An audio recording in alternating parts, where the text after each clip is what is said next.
ಎಲ್ಲರಿಗೂ ನಮಸ್ಕಾರ. ಮೈಸೂರು ವಿಶ್ವವಿದ್ಯಾಲಯದ ವತಿಯಿಂದ ಶಿಕ್ಷಕರ ದಿನಾಚರಣೆಯ ಪ್ರಯುಕ್ತ ಹಮ್ಮಿಕೊಂಡಿರುವ ಇಂದಿನ ಈ ಉಪನ್ಯಾಸ ಕಾರ್ಯಕ್ರಮಕ್ಕೆ ಆಗಮಿಸಿರುವ ಎಲ್ಲ ಗಣ್ಯ ಮಹೋದಯರಿಗೆ ಹಾಗೂ ಆಹ್ವಾನಿತ ಬಂಧು ಭಗಿನಿಯರಿಗೆ ನನ್ನ ಸಪ್ರೇಮ ನಮಸ್ಕಾರಗಳು. ಮೊನ್ನೆಯಷ್ಟೇ 2025ರ NRF ರ್ಯಾಂಕಿಂಗ್ನ ಫಲಿತಾಂಶ ಘೋಷಣೆಯಾಗಿದೆ. ಕಾಯಂ ಅಧ್ಯಾಪಕರ ಕೊರತೆಯ ನಡುವೆಯೂ ದೇಶದ ಸ್ಟೇಟ್ ಪಬ್ಲಿಕ್ ಯೂನಿವರ್ಸಿಟೀಸ್ ಪೈಕಿ ಮೈಸೂರು ವಿಶ್ವವಿದ್ಯಾಲಯ 20ನೇ ಸ್ಥಾನ ಪಡೆದಿದೆ. ಸನ್ಮಾನ್ಯ ಕುಲಪತಿಗಳ ದೂರದರ್ಶಿತ್ವ, ಶೈಕ್ಷಣಿಕ ನಾಯಕತ್ವ ಹಾಗೂ ತಮ್ಮೆಲ್ಲರ ಸಹಕಾರದಿಂದ ಈ ಸಾಧನೆ ಸಾಧ್ಯವಾಗಿದೆ. ಇದಕ್ಕಾಗಿ ಎಲ್ಲರನ್ನ ಅಭಿನಂದಿಸ್ತೇನೆ. ಈಗ ಕಾರ್ಯಕ್ರಮದ ಮೊದಲಿಗೆ ಪ್ರಾರ್ಥನೆ. ಗೀತೆ ಗಾಯಿಯೇ ಗಣಪತಿ, ರಚನೆ ತುಳಸಿದಾಸರು, ರಾಗ ಕಲ್ಯಾಣಿ, ತಾಳ ಏಕತಾಳ.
ಬಂಧುಗಳೇ, DL ನರಸಿಂಹಾಚಾರ್ಯ ಅವರದ್ದು ಕನ್ನಡ ಸಾರಸ್ವತ ಲೋಕದಲ್ಲಿ ಬಹುದೊಡ್ಡ ಹೆಸರು.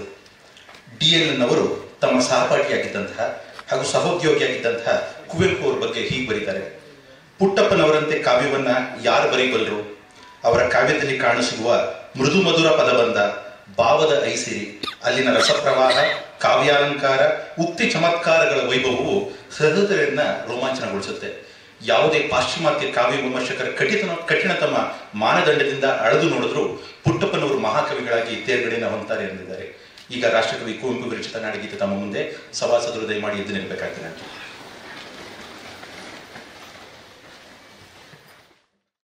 ಜಯ ಭಾರತ ಜನನಿಯ ತನುಜಾತೆ, ಜಯ ಹೇ ಕರ್ನಾಟಕ ಮಾತೆ, ಜಯ ಸುಂದರ ನದಿವನಗಳ ನಾಡೆ, ಜಯ ಹೇ ರಸ ಋಷಿಗಳ ಬೀಡೆ.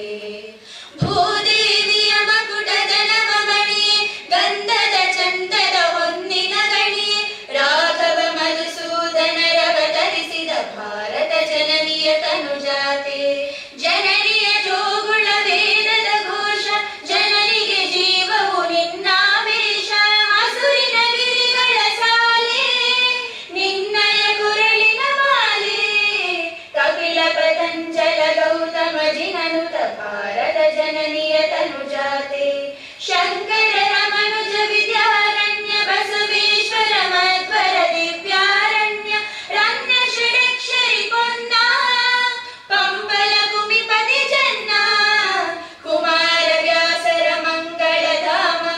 ಕವಿಕೋಗಿಲೆಗಳ ಪುಣ್ಯ ರಾಮ ನಾನಕ ರಮಾನಂದ ಕಬೀರರ ಭಾರತ ಜನನಿಯ ತನುಜಾತೆ ತೈಲಪ ಹೊಯ್ಸಳರಾಳಿದ ನಾಡೆ ಡಂಕಣ ಜಕಣರ ನೆಚ್ಚಿನ ಬೀಡೆ ಕೃಷ್ಣ ಶರಾವತಿ ತುಂಗಾ ಕಾವೇರಿಯವರ ರಂಗ ಚೈತನ್ಯ ಪರಮಹಂಸ ವಿವೇಕರ ಭಾರತ ಜನನಿಯ ತನುಜಾತೆ ಸರ್ವ ಜನಾಂಗದ ಶಾಂತಿಯ ತೋಟ ರಸಿಕರ ಕಂಗಳ ಸೆಳೆಯುವ ನೋಟ ಹಿಂದೂ ಕ್ರೈಸ್ತ ಮುಸಲ್ಮಾನ ಪಾರಸಿಕ ಜೈನರುದ್ಯಾನ ಜನಕನ ಹೋಲುವ ದೊರೆಗಳ ಧಾಮ ಗಾಯಕ ವೈಣಿಕರ ರಾಮ ಕನ್ನಡ ನುಡಿ ಕುಣಿದಾಡುವ ಗೇಹ ಕನ್ನಡ ತಾಯಿಯ ಮಕ್ಕಳ ದೇಹ ಭಾರತ ಜನನಿಯ ತನುಜಾತೆ ಜಯ ಹೇ ಕರ್ನಾಟಕ ಮಾತೆ ಜಯ ಹೇ ಕರ್ನಾಟಕ ಮಾತೆ ಜಯ ಹೇ ಕರ್ನಾಟಕ ಮಾತೆ. ಪ್ರಾರ್ಥನೆ ಹಾಗೂ ನಾಡಗೀತೆಯನ್ನು ನೆರವೇರಿಸಿದ ಕುಮಾರಿ ಕಲ್ಯಾಣಿ, ಕುಮಾರಿ ಪ್ರಣತಿ, ಕುಮಾರಿ ಆನ್ಸಿಲಾ, ಕುಮಾರಿ ಹೇಮಾ ಮತ್ತು ಕುಮಾರಿ ಧನ್ಯಶ್ರೀ ಇವರಿಗೆ ವಂದನೆಗಳು. ಬಂಧುಗಳೇ, ರಾಮಕೃಷ್ಣ ಪರಮಹಂಸರನ್ನ ಒಬ್ರು ಕೇಳ್ತಿರಂತೆ, ನಮಗೆ ಗುರು ಏಕ್ ಬೇಕು ಅಂತ. ಅದಕ್ಕೆ ರಾಮಕೃಷ್ಣ ಪರಮಹಂಸ ಉತ್ತರಿಸ್ತಾ, ಒಂದು ಇರುವೆ ಹರಿದ್ವಾರದಿಂದ ಋಷಿಕೇಶಕ್ಕೆ ಹೋಗಕ್ಕೆ ಎಷ್ಟು ಸಮಯ ಬೇಕಾಗ್ಬೋದು ಅಂತ ಕೇಳಿದ್ರು. ಬಹುಶಃ ಒಂದು 3 ಜನ್ಮನೇ ಬೇಕಾಗ್ಬೋದೇನೋ ಇರುವೆ ನೋಡ್ಕೊಂಡು ಹೋದ್ರೆ ಅಂತ. ಆದ್ರೆ ಯಾರ್ದಾದ್ರೂ ಹೋಗೋರ ವಸ್ತ್ರದ ಮೇಲೆ ಕೂತ್ ಹೋದ್ರೆ ಎಷ್ಟು ಸಮಯ ತಗೋಬಹುದು ಅಂತ, 3 ತಾಸಿಗೆ ಹೋಗ್ಬಿಡ್ಬೋದು ಅಂತ. ಹಾಗೆ ಒಬ್ಬ ವ್ಯಕ್ತಿ ತನ್ನ ಸ್ವಂತ ಪ್ರಯತ್ನದಿಂದ ಈ ಭವಸಾಗರವನ್ನ ದಾಟೋದು ಬಹಳ ಕಷ್ಟ. ಆದ್ರೆ ಒಬ್ಬ ಗುರುವಿನ ಮಾರ್ಗದರ್ಶನ ದೊರೆತರೆ, ಗುರುವಿನ ಕೃಪೆ ಇದ್ರೆ ಸುಲಭವಾಗಿ ಭವಸಾಗರವನ್ನ ದಾಟಬಹುದು. ಇಂದು ನಮ್ಮೆಲ್ಲರ ಬದುಕನ್ನು ಹಸನಗೊಳಿಸಿದ ಗುರುಗಳನ್ನ ನೆನೆಯುವ ಸುಸಂದರ್ಭ. ಈ ಸಮಾರಂಭವನ್ನ ನಮಗೆ ಸೃಷ್ಟಿಸಿಕೊಟ್ಟ ಪ್ರತಿಷ್ಠಿತ ಮೈಸೂರು ವಿಶ್ವವಿದ್ಯಾಲಯದ 26ನೇ ಕುಲಪತಿಗಳಾದ ಪ್ರೊಫೆಸರ್ ಎನ್ ಕೆ ಲೋಕನಾಥ್ ಅವರು ನಮ್ಮೊಂದಿಗಿದ್ದಾರೆ. ಗೌರವಾನ್ವಿತ ಕುಲಪತಿಗಳು ಈಗ ಸಭೆಯಲ್ಲಿ ನೆರೆದ ಸಮಸ್ತರಿಗೆ ಸ್ವಾಗತವನ್ನ ಕೋರಬೇಕಾಗಿ ಹಾಗೂ ಪ್ರಾಸ್ತಾವಿಕ ನುಡಿಗಳನ್ನ ಆಡಬೇಕಾಗಿ ವಿನಂತಿಸ್ತೀನಿ. ಎಲ್ಲರಿಗೂ ನನ್ನ ನಮಸ್ಕಾರಗಳು. ತಮಗೆಲ್ಲರಿಗೂ ಶಿಕ್ಷಕರ ದಿನಾಚರಣೆಯ ಹಾರ್ದಿಕ ಶುಭಕಾಮನೆಗಳು. ಇಂದು ಮೈಸೂರು ವಿಶ್ವವಿದ್ಯಾಲಯದ ವತಿಯಿಂದ ಆಯೋಜಿಸಿರುವ ಶಿಕ್ಷಕರ ದಿನಾಚರಣೆಯ ಈ ಶುಭ ಸಂದರ್ಭದಲ್ಲಿ ಉಪನ್ಯಾಸವನ್ನು ನೀಡಲು ಸಮ್ಮತಿಸಿ ಆಗಮಿಸಿರುವ ಬೆಂಗಳೂರಿನ ಶ್ರೀ ಜಯದೇವ ಹೃದ್ರೋಗ ವಿಜ್ಞಾನ ಮತ್ತು ಸಂಶೋಧನಾ ಸಂಸ್ಥೆಯ ಎಮಿರಿಟಸ್ ಪ್ರಾಧ್ಯಾಪಕರು ಮತ್ತು ವಿಶ್ರಾಂತ ಮಕ್ಕಳ ಹೃದಯಶಾಸ್ತ್ರ ಪ್ರಾಧ್ಯಾಪಕರಾದ ಡಾಕ್ಟರ್ ವಿಜಯಲಕ್ಷ್ಮಿ ಈಶ್ವರಪ್ಪ ಬಾಳೆಕುಂದ್ರಿಯವರೇ, ಹಾಗೂ ವೇದಿಕೆಯಲ್ಲಿ ಆಸೀನರಾಗಿರುವ ಕುಲಸಚಿವರಾದ ಶ್ರೀಮತಿ ಸವಿತಾ ಅವರೇ, ಹಾಗೂ ಸಹೋದ್ಯೋಗಿ ಮಿತ್ರರೇ, ಸಿಂಡಿಕೇಟ್ ಮತ್ತು ಶಿಕ್ಷಣ ಮಂಡಳಿ ಸದಸ್ಯರುಗಳೇ, ಎಲ್ಲ ನಿಕಾಯದ ಡೀನರುಗಳೇ, ಆಹ್ವಾನಿತರೇ, ಮುಖ್ಯವಾಗಿ ನಮ್ಮ ಡಾಕ್ಟರ್ ತಿರುಮಲಾಚಾರ್ಯ ಅವರು ಬಂದಿದ್ದಾರೆ, ಶ್ರೀಮತಿಯವರು ಬಂದಿದ್ದಾರೆ, ಹಾಗೂ ಎಲ್ಲ ನಮ್ಮ ಬೋಧಕ ವರ್ಗದವರೇ, ಆಹ್ವಾನಿತರೇ, ಬೋಧಕೇತರ ವರ್ಗದವರೇ, ಸಂಶೋಧನಾ ವಿದ್ಯಾರ್ಥಿಗಳೇ ಹಾಗೂ ಮಾಧ್ಯಮ ಮಿತ್ರರೇ, ಹಾಗೂ ಈ ಸಮಾರಂಭದಲ್ಲಿ ಹಾಜರಿರುವ ಎಲ್ಲರಿಗೂ ಆತ್ಮೀಯ ಸ್ವಾಗತವನ್ನು ಕೋರುತ್ತೇನೆ. ಈ ದಿನ ನಾವು ಶಿಕ್ಷಕರ ದಿನಾಚರಣೆ ಆಚರಿಸ್ತಿದ್ದೇವೆ. ಡಾಕ್ಟರ್ ಸರ್ವಪಲ್ಲಿ ರಾಧಾಕೃಷ್ಣನ್ ಅವರ ಜನ್ಮದಿನವನ್ನು ನಾವು ನಿನ್ನೆ ಆಚರಿಸಬೇಕಾಗಿತ್ತು. ಕಾರಣಾಂತರದಿಂದ ಇಂದು ಆಚರಿಸುತ್ತಿದ್ದೇವೆ. ಈ ಕಾರ್ಯಕ್ರಮದ ಆರಂಭದಲ್ಲಿ ನಾನು ಸ್ವಲ್ಪ ಹೊತ್ತು ನಮ್ಮ ಡಾಕ್ಟರ್ ಸರ್ವಪಲ್ಲಿ ರಾಧಾಕೃಷ್ಣನವರ ಬಗ್ಗೆ ಧ್ಯಾನಿಸಿ, ಬಳಿಕ ಇಂದು ಸಮಾರಂಭದ ಮುಖ್ಯ ಅತಿಥಿಗಳಾಗಿ ಇರುವ ಡಾಕ್ಟರ್ ವಿಜಯಲಕ್ಷ್ಮಿ ಅವರನ್ನ ಪರಿಚಯ ಮಾಡಿಕೊಳ್ಳುವ ಪ್ರಯತ್ನ ಮಾಡುತ್ತೇನೆ. ತಮಗೆಲ್ಲರಿಗೂ ತಿಳಿದ ಹಾಗೆ ಡಾಕ್ಟರ್ ಸರ್ವಪಲ್ಲಿ ರಾಧಾಕೃಷ್ಣನ್ ಅವರು ಜನಿಸಿದ್ದು 1888 ಸೆಪ್ಟೆಂಬರ್ 5ರಂದು. ತಂದೆ ಸರ್ವಪಲ್ಲಿ ವೀರಸ್ವಾಮಿ, ತಾಯಿ ಸೀತಮ್ಮ. ವೀರಸ್ವಾಮಿಯವರ ತಂದೆ ಸೀತಾರಾಮಯ್ಯ ಆಂಧ್ರದ ನೆಲ್ಲೂರು ಜಿಲ್ಲೆಯ ಸಮೀಪದಲ್ಲಿ ಸರ್ವೇಪಲ್ಲಿ ಗ್ರಾಮದವರು. ಸೀತಾರಾಮಯ್ಯ ತಮ್ಮ ಗ್ರಾಮವನ್ನು ಬಿಟ್ಟು 10 ವರ್ಷದ ಮಗ ವೀರಸ್ವಾಮಿನ ಕರೆದುಕೊಂಡು ಕಿರುತ್ತಣಿಗೆ ಬಂದು ಬಿಟ್ಟರು. ಹಾಗಾಗಿ ರಾಧಾಕೃಷ್ಣ ಅವರು ವಿದ್ಯಾಭ್ಯಾಸ ತಿರುಪತಿ, ವೆಲ್ಲೂರು ಮತ್ತು ಮದ್ರಾಸಿನಲ್ಲಿ ನಡೆಯಿತು. ಹಾಗೆಯೇ ಬೈಬಲ್ ಜೊತೆಗೆ ಅವರ ಬ್ರಹ್ಮಸೂತ್ರ, ಉಪನಿಷತ್ತು, ಭಗವದ್ಗೀತೆ, ಶಂಕರ, ರಾಮಾನುಜಾಚಾರ್ಯ, ಮಧ್ವಾಚಾರ್ಯರ ತತ್ವಗಳನ್ನು ಅಧ್ಯಯನ ಮಾಡಿದರು. ಜೊತೆಗೆ ಹಿಂದೂ, ಕ್ರೈಸ್ತ, ಬೌದ್ಧ, ಜೈನ ಧರ್ಮಗಳ ಉಪದೇಶವನ್ನು ಅಭ್ಯಸಿಸಿದರು. ತಮ್ಮ ವೃತ್ತಿ ಜೀವನದ ಆರಂಭದಲ್ಲಿ ನಮ್ಮ ವಿಶ್ವವಿದ್ಯಾಲಯದಲ್ಲಿ 1918ರಿಂದ 1921 ಅವಧಿಯಲ್ಲಿ ನಮ್ಮ ವಿಶ್ವವಿದ್ಯಾಲಯ ತತ್ವಶಾಸ್ತ್ರ ಪ್ರಾಧ್ಯಾಪಕರಾಗಿ ಸೇವೆ ಸಲ್ಲಿಸಿದರು. ಮೈಸೂರು ವಿಶ್ವವಿದ್ಯಾಲಯದ ಮೇಲೆ ಅವರು ಕಲ್ಕತ್ತಾ ವಿಶ್ವವಿದ್ಯಾಲಯಕ್ಕೆ ಪ್ರಯಾಣ ಬೆಳೆಸ್ತಾರೆ. ತಮಗೆಲ್ಲರಿಗೂ ತಿಳಿದ ಹಾಗೆ ಅಂದು ಅವರನ್ನು ಬೀಳ್ಕೊಡುಗೆ ಕೊಟ್ಟಂಥದ್ದು ನಮ್ಮ ಗುರು ಶಿಷ್ಯರ ಸಂಬಂಧ ಹೇಗಿತ್ತು ಅನ್ನೋದನ್ನ ನೀವೆಲ್ಲರೂ ಬಲ್ಲರಿದ್ದೀರಿ. ಹಾಗಾಗಿ ರಾಧಾಕೃಷ್ಣರವರು ವಿಪುಲವಾದ ಸಾಹಿತ್ಯವನ್ನು ಸೃಷ್ಟಿ ಮಾಡಿದರು. ಹಾಗಾಗಿ ಅದರಲ್ಲಿ ಬಹಳಷ್ಟು ಕೋಟ್ಗಳನ್ನು ನಾವು ಹೆಕ್ಕಿ ತೆಗೆಯಬಹುದು. ನಾನು ಒಂದೆರಡು ನೆನೆಯಬಹುದಾದ್ರೆ, the true teachers are those who help us to think for ourselves ಎಂದು ಒಂದು. ಇನ್ನೊಂದು ದ ಏಮ್ ಆಫ್ ಎಜುಕೇಶನ್ ಎಂಬ ಪುಸ್ತಕದಲ್ಲಿ ಅವರು ಬರೆದಿರೋದು ಕಂಡುಬರುವಂಥ ಈ ಥರ ಇದೆ. Education to be complete must be human. It must include not only training of the intellect but refinement of the heart and discipline of the spirit. So, no education can be regarded as complete if it neglects heart and spirit. 1962ನೇ ಇಸ್ವಿಯಲ್ಲಿ ತಮ್ಮ 74ನೇ ವಯಸ್ಸಲ್ಲಿ ನಮ್ಮ ದೇಶದ ರಾಷ್ಟ್ರಪತಿಯಾದರು. ಮೊದಲು ಉಪರಾಷ್ಟ್ರಪತಿಯಾಗಿ ಬಳಿಕ ರಾಷ್ಟ್ರಪತಿಯಾದರು. ಆದರೆ ತಮ್ಮ ಬೋಧಕ ವೃತ್ತಿಯನ್ನು ಅವರು ಕಡೆಗಣಿಸಲಿಲ್ಲ. ಹಾಗಾಗಿ ತರಗತಿ ಒಳಗೆ ಗುರುವಾಗಿದ್ದವರು ಬೆಳೆಯುತ್ತಾ ಲೋಕಗುರುವಾಗಿ ವಿಕಾಸವಾದರು. ತಮ್ಮ ಜನ್ಮದಿನವನ್ನು ಶಿಕ್ಷಕರ ದಿನವನ್ನಾಗಿ ಆಚರಿಸಿ ಎಂದರು. ಶಿಕ್ಷಕರ ಸೇವೆಯನ್ನು ಕೃತಜ್ಞತೆಯಿಂದ ಮಂದಿ ನೆನೆಯಲಿ ಎಂಬುದು ಅವರ ಆಶಯವಾಗುತ್ತದೆ ಎಂಬುದು ನಮ್ಮೆಲ್ಲರಿಗೂ ಸ್ಪಷ್ಟವಾಗುತ್ತದೆ. ನಾನು ನಿನ್ನೆ ಒಬ್ಬ ನಮ್ಮ ಮಿತ್ರರು ನನಗೊಂದು ವಿಡಿಯೋ ಕಳಿಸಿದರು. ಅದರಲ್ಲಿ ಸರ್ವೇಪಳ್ಳಿ ರಾಧಾಕೃಷ್ಣರವರು ಲಂಡನ್ಗೆ ಹೋಗ್ತಾರೆ. ಆಗ ರಾಣಿಯವರೇ ರೈಲ್ವೆ ಸ್ಟೇಷನ್ಗೆ ಬಂದು ಕರ್ಕೊಂಡು ಹೋಗ್ತಾರೆ. ಅಂದರೆ ಅವರಲ್ಲಿ ಇರುವಂಥ ಒಂದು ಸೃಜನಶೀಲತೆ ಮತ್ತು ಅವರ ತತ್ವಶಾಸ್ತ್ರದ ಆಳವಾದ ಅಧ್ಯಯನವನ್ನು ರಾಣಿಯವರೇ ಬಂದು ಕರ್ಕೊಂಡು ಹೋಗುವಂಥ ಒಂದು ಪರಿಸ್ಥಿತಿ ಆಗ ಇತ್ತು. ಅಂದರೆ ನೀವು ಅವಾಗ ನಾವು ಯೋಚನೆ ಮಾಡೋದು ಅವಾಗ ಅವರ ಸಾಹಿತ್ಯ ಯಾವ ಮಟ್ಟದಲ್ಲಿತ್ತು. ಹಾಗಾಗಿ ಡಾಕ್ಟರ್ ಸರ್ವೇಪಳ್ಳಿ ರಾಧಾಕೃಷ್ಣರು ಭಾರತದ ಆಚಾರ್ಯ ಪರಂಪರೆಗೆ ಸೇರಿದವರು ಅಂತ ನಾವು ಅನ್ಕೋತೀವಿ. ಹಾಗಾಗಿ ಇಂದಿನ ಮುಖ್ಯ ಅತಿಥಿಗಳಾದ ಡಾಕ್ಟರ್ ವಿಜಯಲಕ್ಷ್ಮಿ ಈಶ್ವರಪ್ಪ ಬಾಳೆಕುಂದ್ರಿಯವರು ಆರಿಸಿಕೊಂಡಿರುವ ವಿಷಯವು ಆಚಾರ್ಯ ದೇವೋಭವ. ಮಾತಾಪಿತೃಗಳನ್ನು ನಾವು ದೇವರೆಂದು ಪೂಜಿಸುವಂತೆ ಆಚಾರ್ಯರನ್ನು ಅರ್ಥಾತ್ ಗುರುವನ್ನು ನಾವು ದೇವರೆಂದೇ ಪೂಜಿಸುತ್ತೇವೆ. ಇಂಥ ಘನವಾದ ವಿಷಯವಾದ ಕುರಿತು ಇಂದು ವಿಶೇಷ ಉಪನ್ಯಾಸ ನೀಡುತ್ತಿರುವ ಖ್ಯಾತ ವೈದ್ಯರು, ಗ್ರಂಥಕರ್ತರು, ವಾಗ್ಮಿಗಳು ಆದ ಡಾಕ್ಟರ್ ವಿಜಯಲಕ್ಷ್ಮಿ ಬಾಳೆಕುಂದ್ರಿಯವರು. ಅವರ ಸಾಧನೆ ಭಾರಿ ದೊಡ್ಡದು. ಅದನ್ನೆಲ್ಲ ವಿವರವಾಗಿ ಹೇಳಕ್ಕೆ ಹೋಗ್ಬಿಟ್ರೆ ತುಂಬ ಸಮಯ ನಮಗೆ ಬೇಕು. ಆದರೆ ಸಮಯ ಅಭಾವದಿಂದ ಸಂಕ್ಷಿಪ್ತವಾಗಿ ಪರಿಚಯ ಮಾಡಿಕೊಡ್ತೇನೆ. ನಿಮ್ಮಲ್ಲೂ ಕ್ಷಮೆ ಹಾಗೂ ಇಲ್ಲಿರುವ ಎಲ್ಲರಿಗೂ ಕ್ಷಮೆ ಕೇಳುತ್ತಾ, ಅವರು ಜನಿಸಿದ್ದು 1950 ಆಗಸ್ಟ್ 6ನೇ ದಿನಾಂಕದಂದು ಬೆಳಗಾವಿಯಲ್ಲಿ. ಇಂದು ಇವರನ್ನು ಕನ್ನಡ ನಾಡಿನ ಅಭಿಮಾನದ ಅಪೂರ್ವ ಕೋರಿ ಎಂದೇ ಬಣ್ಣಿಸಿದರೆ ಅತ್ಯುಕ್ತವಾಗಲಾರದು. 1967ರಲ್ಲಿ RL ಸೈನ್ಸ್ ಇನ್ಸ್ಟಿಟ್ಯೂಟಿನ ಬಹುಮುಖ ಪ್ರತಿಭೆಯ ಅತ್ಯುತ್ತಮ ವಿದ್ಯಾರ್ಥಿನಿ ಎಂದು ಗುರುತಿಸಲ್ಪಟ್ಟರು. ಅಲ್ಲಿಂದ ಆರಂಭವಾಯಿತು ಇವರ ವಿಜಯ ಯಾತ್ರೆ. 1968ರಲ್ಲಿ ಹುಬ್ಬಳ್ಳಿಯ ಕರ್ನಾಟಕ ಮೆಡಿಕಲ್ ಕಾಲೇಜ್ ಪ್ರವೇಶಿಸಿದರು. 1977ರಲ್ಲಿ ಬೆಂಗಳೂರು ವೈದ್ಯಕೀಯ ಕಾಲೇಜಿನಿಂದ MD ಪದವಿಯನ್ನು first rank with gold medal ಒಂದಿಗೆ ಪಡೆದರು. ಆ ಒಂದು ಚಿನ್ನದ ಪದಕ ಶುರುವಾದ ಇವರನ್ನು ಮುಂದಿನ ಯಾತ್ರೆ ಮುಂದೆ 40 ಚಿನ್ನದ ಪದಕಗಳನ್ನು 2 ರಜತ ಪದಕಗಳನ್ನು ಗೆಲ್ಲಲು ನಾಂದಿದರು. ಹಾಗಾಗಿ ಇವರನ್ನು ಜನರು ಗುರುಗಳು ಇಲ್ಲದೆ ಬಲು ಪ್ರೀತಿಯಿಂದ ಚಿನ್ನದ ರಾಣಿ ಎಂದೇ ಕರೆಯುತ್ತಾರೆ. ನಮ್ಮ ರಾಜ್ಯದಲ್ಲಿ ಇವರ ಪ್ರಪ್ರಥಮ ಮಹಿಳಾ ಹೃದ್ರೋಗ ತಜ್ಞೆ. ಮಕ್ಕಳ ಹೃದ್ರೋಗ ಚಿಕಿತ್ಸಾ ಕೇಂದ್ರವನ್ನು ದಕ್ಷಿಣ ಭಾರತದಲ್ಲಿ ಪ್ರಪ್ರಥಮವಾಗಿ ಸ್ಥಾಪಿಸಿದ ಕೀರ್ತಿ ಇವರಿಗೆ ಸಲ್ಲುತ್ತದೆ. ಮದರ್ ಆಫ್ ಪೀಡಿಯಾಟ್ರಿಕ್ ಕಾರ್ಡಿಯಾಲಜಿ ಇನ್ ಕರ್ನಾಟಕ ಎಂಬ ಬಿರುದಿಗೂ ಡಾಕ್ಟರ್ ವಿಜಯಲಕ್ಷ್ಮಿ ಅವರು ಪಾತ್ರರಾಗಿದ್ದಾರೆ. ಹಾಗೆಯೇ ಕಾರ್ಡಿಯಾಲಜಿಕಲ್ ಸೊಸೈಟಿಯ ಪ್ರಥಮ ಮಹಿಳಾ ಅಧ್ಯಕ್ಷರು ಇವರೇ. ಇಡೀ ಜಗತ್ತಿನಲ್ಲಿ ಪ್ರಥಮವಾಗಿ 7 ವಿವಿಧ ಅತಿ ವಿರಳವೆನಿಸಿದ ಹೃದಯದ ಕಾಯಿಲೆಗಳನ್ನು ಎಂಪ್ಲಾಂಟೇಜರ್ ಡಿವೈಸ್ನಿಂದ ಅಂತಾರಾಷ್ಟ್ರೀಯ ಸಮ್ಮೇಳನ ಮಂಡಿಸಿ ಪ್ರಕಟಿಸುವ ಖ್ಯಾತಿ ಇವರದು. ಇವರು ಸತತವಾಗಿ 3 ವರ್ಲ್ಡ್ ಕಾಂಗ್ರೆಸ್ನಲ್ಲಿ ಮಂಡಿಸಿದ ಸಂಶೋಧನಾ ಪ್ರಬಂಧಗಳು ಬೆಸ್ಟ್ ಪೇಪರ್ ಅವಾರ್ಡ್ ಅನ್ನು ಗಳಿಸಿವೆ. ಕನ್ನಡದಲ್ಲಿ ವೈಜ್ಞಾನಿಕ ವಿಷಯಗಳ ಮೇಲೆ ಮಾತಾಡೋದಂದರೆ ಡಾಕ್ಟರ್ ವಿಜಯಲಕ್ಷ್ಮಿ ಅವರಿಗೆ ಎಲ್ಲಿಲ್ಲದ ಸಂಭ್ರಮ. ಅವರು ವಿಷಯವನ್ನು ಮಂಡಿಸುವ ರೀತಿ, ಕನ್ನಡವನ್ನು ಉಳಿಯುವ ವಿನ್ಯಾಸ ಅನನ್ಯವೂ ಅಸದೃಶವೂ ಆದದ್ದು.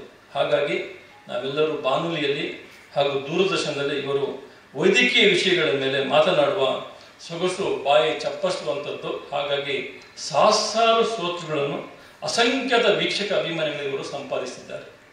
ಡಾಕ್ಟರ್ ವಿಜಯಲಕ್ಷ್ಮಿ ಈಶ್ವರಪ್ಪ ಬಾಳೆಕುಂದ್ರಿಯವರು 70ಕ್ಕೂ ಹೆಚ್ಚು ಪುರಸ್ಕಾರಗಳಿಂದ ಸನ್ಮಾನಿತರಾಗಿದ್ದು ನಮಗೆಲ್ಲ ಅಭಿಮಾನದ ಸಂಗತಿ. ಅವುಗಳಲ್ಲಿ ಕೆಲವು ಮುಖ್ಯವಾದ ಪ್ರಶಸ್ತಿಗಳಷ್ಟೇ ಈ ಸಂದರ್ಭದಲ್ಲಿ ತಮ್ಮ ಗಮನಕ್ಕೆ ತರಲು ಇಚ್ಛಿಸುತ್ತೇನೆ.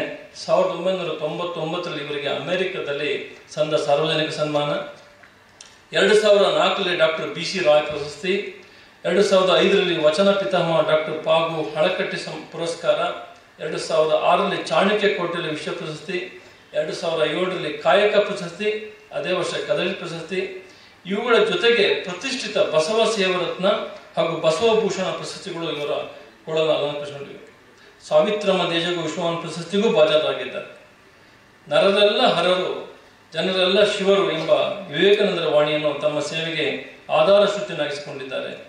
Farmer professor of paediatric cardiology and HOD at Shri Jayadeva cardiovascular sciences Bengaluru, former professor of Bengaluru medical college and research institute doctor Vijayalakshmi Eshwarappa ಬಾಳೆಕುಂದಿಯವರು ಕರ್ನಾಟಕದ ಪ್ರಖ್ಯಾತ ಇಂಜಿನಿಯರ್ ಹಾಗೂ ನೀರಾವರಿ ತಜ್ಞರಾಗಿದ್ದ ಶ್ರೀ ಬಾಳೆಕುಂದ್ರಿಯವರ ಸುಪುತ್ರಿಯಾಗಿದ್ದಾರೆ. ಡಾಕ್ಟರ್ ವಿಜಯಲಕ್ಷ್ಮಿ ಅವರ ಪದವಿಗಳನ್ನು ನೆನೆಯುವುದು ಚೇತೋಹಾರಿಯಾದ ಅನುಭವ. MBBS, MD, DSc, FICC, FIAE, FICP, FCSI, FIAMS, FIAMS, FAMS, FISH and FRCP London. ಇದು ನೋಡೋದು ನಮ್ಗೆ ಗೊತ್ತಾಗುತ್ತೆ ಅವರು ಇಷ್ಟು ಮಟ್ಟಿಗೆ ಓದಿದ್ದಾರೆ. ಇಂಥ ಬಹುಶ್ರುತ ಮೇಧಾವಿ ಸಾಧಕರಾದ ಡಾಕ್ಟರ್ ವಿಜಯಲಕ್ಷ್ಮಿ ಬಾಳೆಕುಂದ್ರಿಯವರು ಆಚಾರ್ಯ ದೇವೋ ಭವ ಎಂಬ ವಿಷಯವನ್ನು ಕುರಿತು ಇಂದು ಉಪನ್ಯಾಸ ನೀಡಲಿದ್ದಾರೆ. ಅವರಿಗೆ ನಮ್ಮ ವಿಶ್ವವಿದ್ಯಾಲಯದ ಪರವಾಗಿ ಹಾಗೂ ವೈಯಕ್ತಿಕವಾಗಿ ನಾನು ಸ್ವಾಗತವನ್ನು ಕೋರುತ್ತೇನೆ.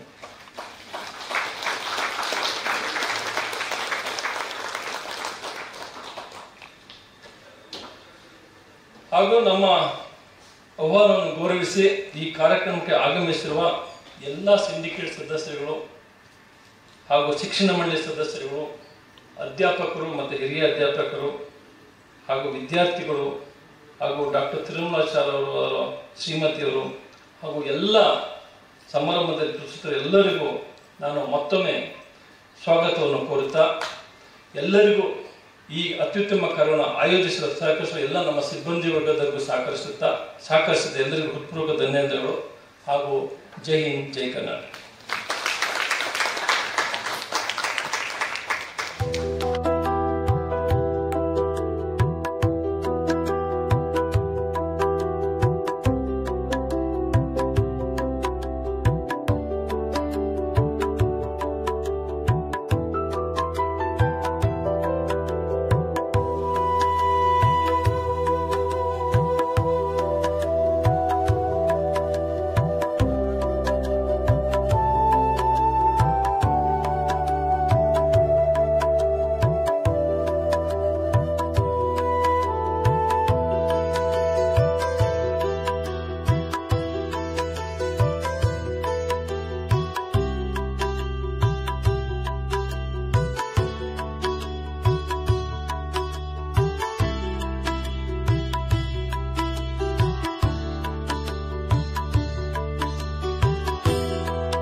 ಆಚಾರ್ಯ ಅಥವಾ ಟೀಚರ್ ಅಂದ್ರೆ ಯಾರು ಅಂತ ಯಜ್ಞವಲ್ಕ್ಯ ಮುನಿ. ಆಚಾರ್ಯ ಯಾರಂದ್ರೆ ಆಚಿನೋತಿ ಶಾಸ್ತ್ರಾರ್ಥಂ, ಶಾಸ್ತ್ರಗಳನ್ನ ಫಿಲಾಸಫಿಕಲ್ ಕಾನ್ಸೆಪ್ಟ್ಸ್ ನ ತಳಸ್ಪರ್ಶಿಯಾಗಿ ಅರ್ಥೈಸಿಕೊಂಡು ಆಚಾರ್ಯ ಸ್ಥಾಪಯತ್ವಹೇ ಮೊದಲ ಇತರರಿಗೆ ಯಾರು ಹೇಳಬಲ್ಲನೋ ಆತ ಆಚಾರ್ಯ ಅಂತ.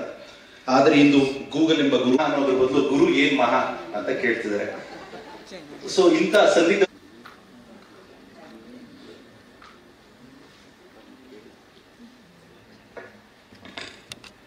ನಮಃ. ಪ್ರಾತಃ ಸ್ಮರಣೀಯರಾದಂಥ ರಾಜರ್ಷಿ ನಾಲ್ಮಡಿ ಕೃಷ್ಣದೇವರಾಯ ಒಡೆಯರವರು ಮತ್ತು ಭಾರತ ರತ್ನ ಶ್ರೀ ವಿಶ್ವೇಶ್ವರಯ್ಯ ವಂದಿಸುತ್ತಾ ಸ್ವಸ್ತಿ ಶ್ರೀ ವಿದ್ಯಾವಿದಯ ಶ್ರೀ ರೂಪ ಶಾಲಿವಾಹನ ಶರಕ್ಕೂ ಮತ್ತು ನನ್ನ ಮುದ್ದಿನ ವಿದ್ಯಾರ್ಥಿನಿಯರಿಗೆ ನಿಮ್ಮ ಡಾಕ್ಟರ್ ವಿಜಯಲಕ್ಷ್ಮಿ ಮಾಡುವ ಹೃತ್ಪೂರ್ವಕ ವಂದನೆಗಳು, ಅಭಿನಂದನೆಗಳು. ಈ ವಿಶ್ವವಿದ್ಯಾಲಯ ಪ್ರಾರಂಭ ಆಗಿದ್ದು 108 ವರ್ಷದ ಹಿಂದೆ. 108 ಅತ್ಯಂತ ಉತ್ತಮವಾದಂಥ ನಂಬರ್. ಅದರಲ್ಲಿ ನಹಿ ಜ್ಞಾನನ ಸದೃಶಂ ಅಂತ ಬರೆದಿದೆ. ಅಂದರೆ ಜ್ಞಾನಕ್ಕಿಂತ ಮಿಗಿಲಾದಂಥದ್ದು ಜಗತ್ತಿನಲ್ಲಿ ಇಲ್ಲ ಅಂತ. ಇದನ್ನ ಬಹುಶಃ ಅವರು ಉಪನಿಷತ್ನಿಂದ ಭಗವದ್ಗೀತೆಯಿಂದ ತಗೊಂಡಿರ್ತಾರೆ. ಆದರೆ ಜ್ಞಾನಕ್ಕಿಂತ ಮಿಗಿಲಾದದ್ದು ಯಾವುದೂ ಇಲ್ಲ ಅಂತ ಪ್ರಥಮವಾಗಿ ಹೇಳಿದ್ದು ಸ್ವತಃ ಶಿವ. ತನ್ನ ಮಗ ಕಾರ್ತಿಕೇಯನ್ಗೆ ಪಾಠ ಕಲಿಸ್ಬೇಕಾದ್ರೆ ಅವನು ಯಕ್ಷನ ರೂಪದಲ್ಲಿ ಬಂದು, ಮಗು, ಯಾರೂ ಕದಿಯಕ್ಕಾಗದೇ ಇರುವಂಥ ಸಂಪತ್ತು ಜಗತ್ತಿನಲ್ಲಿ ಯಾವುದು ಅಂತ. ಇವತ್ತೆಲ್ಲರೂ ನಶ್ವರವಾಗಿರುವಂಥ ಸಂಪತ್ತಿನ ಹಿಂದೆ ಹೋಗ್ತಾ ಇದ್ದಾರೆ, ಹಣದ ಹಿಂದೆ ಹಾರೋ ಹುಚ್ಚರಿದ್ದಾರೆ. ಆದರೆ ಆ ಹಣ ಇವತ್ತಿರುತ್ತೆ, ನಾಳೆ ಇರೋದಿಲ್ಲ. ಎಂದೂ ಬತ್ತದಂಥ ಸಂಪತ್ತು ಯಾವುದು ಅಂತಂದರೆ ಜ್ಞಾನ ಸಂಪತ್ತು.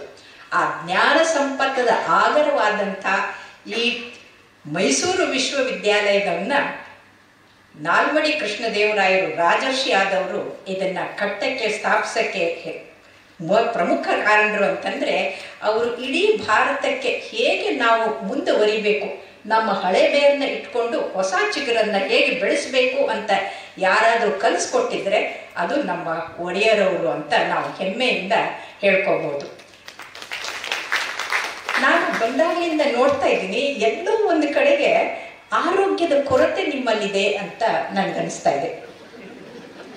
ಯಾಕೆ ಅಂತಂದ್ರೆ, ನಮ್ಮ ಕೈಯಲ್ಲಿ 39 ಅಕ್ಯುಪ್ರೆಷರ್ ಪಾಯಿಂಟ್ಗಳಿದೆ. ನಾವು ಎಷ್ಟು ಜೋರಾಗಿ ಚಪ್ಪಾಳೆ ತರ್ತೀವೋ ಅಷ್ಟು 39 ಅವಯವಗಳಿಗೆ ಪ್ರಾಣವಾಗಿ ಪೋಷಣೆ ಮುಟ್ಟುತ್ತೆ. ಅಷ್ಟೇ ಅಲ್ಲ, ನಮ್ಮ ಬ್ಲಡ್ ಪ್ರೆಷರ್ ಕಡಿಮೆ ಆಗುತ್ತೆ, ಬ್ಲಡ್ ಶುಗರ್ ಕಡಿಮೆ ಆಗುತ್ತೆ. ನಮ್ಮ ಮುಖ ಅರಳಿದಾಗ ಮೆದುಳಿನಿಂದ ಫೀಲ್ ಗುಡ್ ಹಾರ್ಮೋನ್ಸ್ ಉತ್ಪತ್ತಿ ಆಗುತ್ತೆ. ಇವತ್ತೇನು ಬುದ್ಧಿವಂತರು ಕಲ್ತವರು ಅಂತಿದಾರಲ್ಲ, ಅವರಲ್ಲಿರೋ ಅಸೂಯೆ ಮತ್ತೆ ಅಹಂಕಾರ ಹೋಗಿ ಅಲ್ಲಿ ಪ್ರೀತಿ ಪ್ರೋತ್ಸಾಹ ಬರುತ್ತೆ. ಹಾಗಾಗಿ ಯಾರು ಸಂತೋಷದಿಂದ ಚಪ್ಪಾಳೆ ತಟ್ತಾರಲ್ಲ ಅವರ ಆರೋಗ್ಯ ಬಹಳ ಚೆನ್ನಾಗಿರುತ್ತೆ. ಅದು ಸ್ವಾರ್ಥ. ನೀವು ಯಾರಿಗೆ ಚಪ್ಪಾಳೆ ತಟ್ತಾ ಇದ್ದೀರಲ್ಲ ಅವ್ರಿಗೆ ಪ್ರೋತ್ಸಾಹ ಸಿಕ್ಕುತ್ತೆ. ಅವ್ರನ್ನ ಹಾಗೆ ನಾವು ಆಗಬೇಕು ಅಂತ ನಿಮ್ಮ ಮನಸ್ಸಿನಲ್ಲಿ ಬರುತ್ತೆ. ಹಾಗಾಗಿ ಮೊದಲು ನಾವು ಚಪ್ಪಾಳೆ ತಟ್ಟಬೇಕಾಗಿರೋದು ನಾಲ್ಮಡಿ ಕೃಷ್ಣದಾಸ ಒಡೆಯರವರು. ಅವರ ವಿಷನ್ ಈ ತರ ದೃಷ್ಟಿಕೋನ ಇಲ್ಲದೆ ಇದ್ದಿದ್ರೆ ಇವತ್ತಿಗೆ ಇಷ್ಟು ವಿಶಾಲವಾದಂಥ ಕರ್ನಾಟಕದ ಪ್ರಥಮ ವಿಶ್ವವಿದ್ಯಾಲಯ ಹುಟ್ಟತಾನೆ ಇರಲಿಲ್ಲ. ಹಾಗಾಗಿ ನಾವು ಸ್ಮರಿಸಬೇಕಾದವರು ಅವರನ್ನ. ಇನ್ನ ಎಷ್ಟೋ ಜನ ನಾವು ಸನಾತನ ಧರ್ಮವನ್ನ ಬಿಟ್ಟು ನಾವೇನು ಭಾಳ ಕಲ್ತಿದ್ದೀವಿ ಅಂತ ಹೋಗೋ ಅಹಂಕಾರದಲ್ಲಿದ್ದಾರೆ. ಅಂಥವ್ರಿಗೆ ಒಂದು ಹೇಳಕ್ಕೆ ವಿಚಾರ ಅಂದರೆ, 84 ಲಕ್ಷ ಯೋನಿಗಳನ್ನು ದಾಟ್ಕೊಂಡು ಕೊನೆಗೆ ನಾವು ಮನುಷ್ಯರಾಗಿ ಹುಟ್ಟಿರ್ತೀವಿ. ಅಂದರೆ ಅಷ್ಟು ಜನ್ಮದ ದಾಟಿ ಕೊನೆಗೆ ಏನೋ ಪುಣ್ಯ ಕರ್ಮದಿಂದ ಮನುಷ್ಯರಾಗಿ ಹುಟ್ಟಿರ್ತೀವಿ. ಅದಕ್ಕೆ ದಾಸರು ಹೇಳ್ತಾರೆ, ಮನುಷ್ಯ ಜನ್ಮ ಬಹಳ ದುರ್ಲಭ ಅಂತಾರೆ. ಇದನ್ನ ಶರಣರು ಹೇಳ್ತಾರೆ, ದೇವನನ್ನು ಒಲಿಸಲು ಬಂದ ಕಾಯ ಪ್ರಸಾದ ಕೆಡಿಸದೆ ಉಳಿಸಿಕೊಳ್ಳಿರಯ್ಯ ಅಂತ. ದೇವರನ್ನ ಒಲಿಸ್ಬೇಕು ಅಂದ್ರೆ ಏನು? ದೇವರ ಈ ಸೃಷ್ಟಿಯನ್ನ ಅದಕ್ಕೆ ಸೇವೆ ಮಾಡಿದಾಗ ಅದು ಒಲಿಸ್ಕೊಂಡ ಹಾಗೆ, ಅದು ಪೂಜೆ. ಹಾಗೆ ಆಗಬೇಕು ಅಂತಂದ್ರೆ ನಾವು ಶಿಕ್ಷಕರಾಗಿದ್ದೀವಿ ಅನ್ನೋ ಒಂದೇ ಕಾರಣಕ್ಕೆ ಅತ್ಯಂತ ನಮ್ಮ ಸೌಭಾಗ್ಯ ಅಂತ ತಿಳ್ಕೊಳ್ಬೇಕು. ಎಷ್ಟೋ ಜನ ಅಯ್ಯೋ ಏನಾಗಿದ್ದೀರಿ ಅಂದರೆ, ಅಯ್ಯೋ ಏನು ಬಿಡಿ ಅದು ಯೂನಿವರ್ಸಿಟಿ ಪ್ರೊಫೆಸರ್ ಅಲ್ಲ, ITL ಇಂಡಸ್ಟ್ರಿನಲ್ಲಿ ಲಕ್ಷಾಂತರ ಕೋಟ್ಯಾಂತರ ಗಳಿಸೋದು ಅಲ್ಲ. ಇದು ವಿಶ್ವವಿದ್ಯಾಲಯದಲ್ಲಿ ಮಕ್ಕಳ ಭವಿಷ್ಯವನ್ನು ರೂಪಿಸುವಂಥದ್ದಿದೆಯಲ್ಲ, ಅದು ಅತ್ಯಂತ ಉತ್ತಮವಾದಂಥ ಉತ್ಕೃಷ್ಟವಾದಂಥ ವೃತ್ತಿ. ಹಾಗಾಗಿ ಇಲ್ಲಿ ಬಂದವರು ಬರದೇ ಇರೋ ಎಲ್ಲ ಶಿಕ್ಷಕರಿಗೆ ನಾವು ಜೋರಾಗಿ ಚಪ್ಪಾಳೆ ತಟ್ಟಿ ಅವರು ಈ ವಿಶ್ವವಿದ್ಯಾಲಯನ ಉತ್ತಮ ಮಾಡ್ತಾ ಇದ್ದಾರೆ ಅಂತ ಹೇಳ್ಬೋದು. ಇನ್ನ ಶಿಕ್ಷಣ ಅಂದ್ರೆ ಏನು? ಪ್ರತಿ ಕ್ಷಣ ಕಲಿಯೋದೇ ಶಿಕ್ಷಣ. ಯಾವುದನ್ನಲ್ಲ, ಯಾರನ್ನ ಭೇಟಿ ಆಗ್ತೀವೋ, ಯಾರನ್ನ ನೋಡ್ತೀವೋ, ಯಾರ ಮಾತು ಕೇಳ್ತೀವೋ, ಯಾರ ಜೊತೆಗಿರ್ತೀವೋ, ಒಳ್ಳೇದು ಕೆಟ್ಟದು ಏನೇ ಆದರೂ ಅದರಿಂದ ನಾವು ಪಾಠ ಕಲಿತೀವಿ. ಹಾಗಾಗಿ ಪ್ರತಿ ಕ್ಷಣ ಕಲಿಯೋದೇ ಶಿಕ್ಷಣ. ಆದರೆ ಒಂದು ಕಾಲ ಇತ್ತು, ಶಿಕ್ಷಣ ಅಂದ್ರೆ ಶಿಕ್ಷೆ ಕೊಡೋದು ಅಂತ. ಬೆತ್ತ ತಗೊಂಡು ಹೊಡಿತಾ ಇದ್ರೆ ಒಳ್ಳೆ ಮೇಷ್ಟ್ರು ಚೆನ್ನಾಗಿ ಕಲಿಸ್ತಾ ಇದ್ದಾರೆ ಅಂತ ಅಲ್ಲ. ಬೆತ್ತದಿಂದ ಹೊಡೆದು ಕಲಿಸೋದು ಶಿಕ್ಷಣ ಆಗೋದಿಲ್ಲ. ಪ್ರೀತಿಯಿಂದ ಕಲಿಸೋದಿದೆಯಲ್ಲ ಅದು ಬಹಳ ಮುಖ್ಯ ಆಗುತ್ತೆ. ಇದಕ್ಕೆ ಸಂಸ್ಕೃತದ ಸುಭಾಷಿತ ಇದೆ, ಪರೋಪಕಾರಾಯ ಫಲಂತಿ ವೃಕ್ಷ. ವೃಕ್ಷ ತನಗಾಗಿ ಹಣ್ಣು ಬಿಡೋದಿಲ್ಲ, ಪರರಿಗಾಗಿ ಹಣ್ಣು ಬಿಡುತ್ತೆ. ಪರೋಪಕಾರಾಯ ವಹಂತಿ ನದ್ಯ, ಯಾವುದೇ ನದಿ ಕೂಡ ತನ್ನ ನೀರನ್ನ ತಾನು ಕುಡಿಯೋದಿಲ್ಲ, ಜನರಿಗೆ ದಾಹವನ್ನು ನೀಗಿಸುತ್ತೆ. ಪರೋಪಕಾರಾಯ ದುಹಂತಿ ಗೌಹ, ಅಂದ್ರೆ ಹಸು ತನಗಾಗಿ ಹಾಲು ಕೊಡೋದಿಲ್ಲ, ಎಲ್ಲರಿಗೂ ಅಮೃತದಂತ ಹಾಲನ್ನು ಕೊಟ್ಟು ಪೋಷಿಸುವಂತ ತಾಯಿ ಹಾಲನ್ನು ಬಿಟ್ರೆ ಹಸು ಹಾಲು. ಇನ್ನು ಕೊನೆಗೆ ಹೇಳ್ತಾರೆ ಪರೋಪಕಾರಾರ್ಥ ಇದಂ ಶರೀರಂ. ಈ ಶರೀರ ಭಗವಂತ ನಮಗೆ ಕೊಟ್ಟಿರೋದೇ ಪರೋಪಕಾರಕ್ಕೆ. ಈ ಪರೋಪಕಾರದಲ್ಲಿ ಅತ್ಯಂತ ಉತ್ತಮವಾದಂತಹ ಪರೋಪಕಾರ ಯಾವುದು ಅಂದ್ರೆ ವಿದ್ಯೆಯ ದಾನ ಮಾಡೋದು, ವಿದ್ಯಾ ದಾಸೋಹ. ಯಾರು ಇನ್ನೊಬ್ಬರಿಗೆ ವಿದ್ಯೆಯನ್ನು ಕೊಟ್ಟು ಅವರಿಗೆ ಬುದ್ಧಿ ಬೆಳೆಸಿ ಅವರಿಗೆ ಪ್ರಜ್ಞಾವಂತರನ್ನ ಮಾಡಿ ಉತ್ತಮ ಪ್ರಜೆಗಳನ್ನ ಮಾಡಿ ಸಮಾಜಕ್ಕೆ ಕೊಡ್ತಾರಲ್ಲ, ಅದು ಅತ್ಯಂತ ಉತ್ತಮವಾದಂಥದ್ದು. ಹಾಗಾಗಿ ಯಾರು ಅಯ್ಯೋ ನಾನು ಟೀಚರು ಅಂತ ಅನ್ಕೊಳ್ತಾರಲ್ಲ, ಅದನ್ನ ಬಿಟ್ಟು ನಾನು ಅತ್ಯಂತ ಭಾಗ್ಯವಂತ ಪುಣ್ಯವಂತ, ನನಗಿಂತ ಉತ್ತಮವಾದಂಥ ವೃತ್ತಿ ಯಾರಿಗೂ ಇಲ್ಲ ಅನ್ನೋ ಭಾವನೆ ನಿಮ್ಮಲ್ಲಿ ಬಂದಿದ್ದೇ ಆದರೆ ನೀವು ನಿಜವಾಗ್ಲೂ ಉತ್ತಮ ಆಚಾರ್ಯರು ಆಗ್ತೀರಿ ಅನ್ನೋದ್ರಲ್ಲಿ ಎರಡು ಮಾತಿಲ್ಲ. ಸೊ ಯಾರ್ಯಾರು ಸಂತೋಷ ಪಡ್ತಿರೋ ಅವರು ಚಪ್ಪಾಳೆ ತಟ್ಕೊಂಡ್ಬಿಟ್ಟು ನಾವು ಇವತ್ತು ಉತ್ತಮ ವೃತ್ತಿಯಲ್ಲಿದ್ದೀವಿ ಅಂತ ಈ ದೃಷ್ಟಿಕೋನವನ್ನು ಬದಲಾಯಿಸ್ಬೇಕು. ಯಾಕಂದ್ರೆ ನಮ್ಮ ದೃಷ್ಟಿಕೋನ ಬದಲಾದ್ರೆ ದೃಶ್ಯ ಬದಲಾಗುತ್ತೆ. ಇಲ್ಲ ಅಂತಂದ್ರೆ ನಾವು ಅಯ್ಯೋ ಅಯ್ಯೋ ಅಂತ ನಕಾರಾತ್ಮಕದ ನರಕದಲ್ಲಿ ಮುಳುಗೋಗ್ಬಿಡ್ತೀವಿ. ಈ ನಕಾರಾತ್ಮಕ ನರಕದಲ್ಲಿ ಮುಳುಗಬಾರ್ದು ಅಂತಂದ್ರೆ ಆ ಭಗವಂತ ನಮಗೆ ಇಷ್ಟು ಒಳ್ಳೆಯದನ್ನು ಕೊಟ್ಟಿದ್ದಾರಲ್ಲ ಅಂತ ಯೋಚನೆ ಮಾಡಬೇಕು. ಎಲ್ಲರಿಗೂ ಇದು ಪುಣ್ಯ ಸಿಕ್ಕೋದಿಲ್ಲ. ಯಾಕಂದ್ರೆ ನಾನು 1974ರಿಂದ ಟೀಚರ್ ಆಗಬೇಕು ಅಂತ ಪ್ರಯತ್ನ ಮಾಡ್ತಾನೆ ಇದ್ದೆ. ಆಗ ಬರ್ತಾ ಹೇಳಿದೆ 3 ತಿಂಗಳು ಮಗು ತಗೊಂಡು ಇಂಟರ್ವ್ಯೂ ಬಂದೆ. ಈ ಹಿಂದಿನ ಇಲ್ಲಿಯ ವೈಸ್ ಚಾನ್ಸಲರು ಯು ಇರ್ರೆಸ್ಪಾನ್ಸಿಬಲ್ ಗೆಸ್ಟೆಡ್ ಆಫೀಸರ್ ಅಂತ ವಾಪಸ್ ಕಳಿಸ್ಕೊಟ್ರು.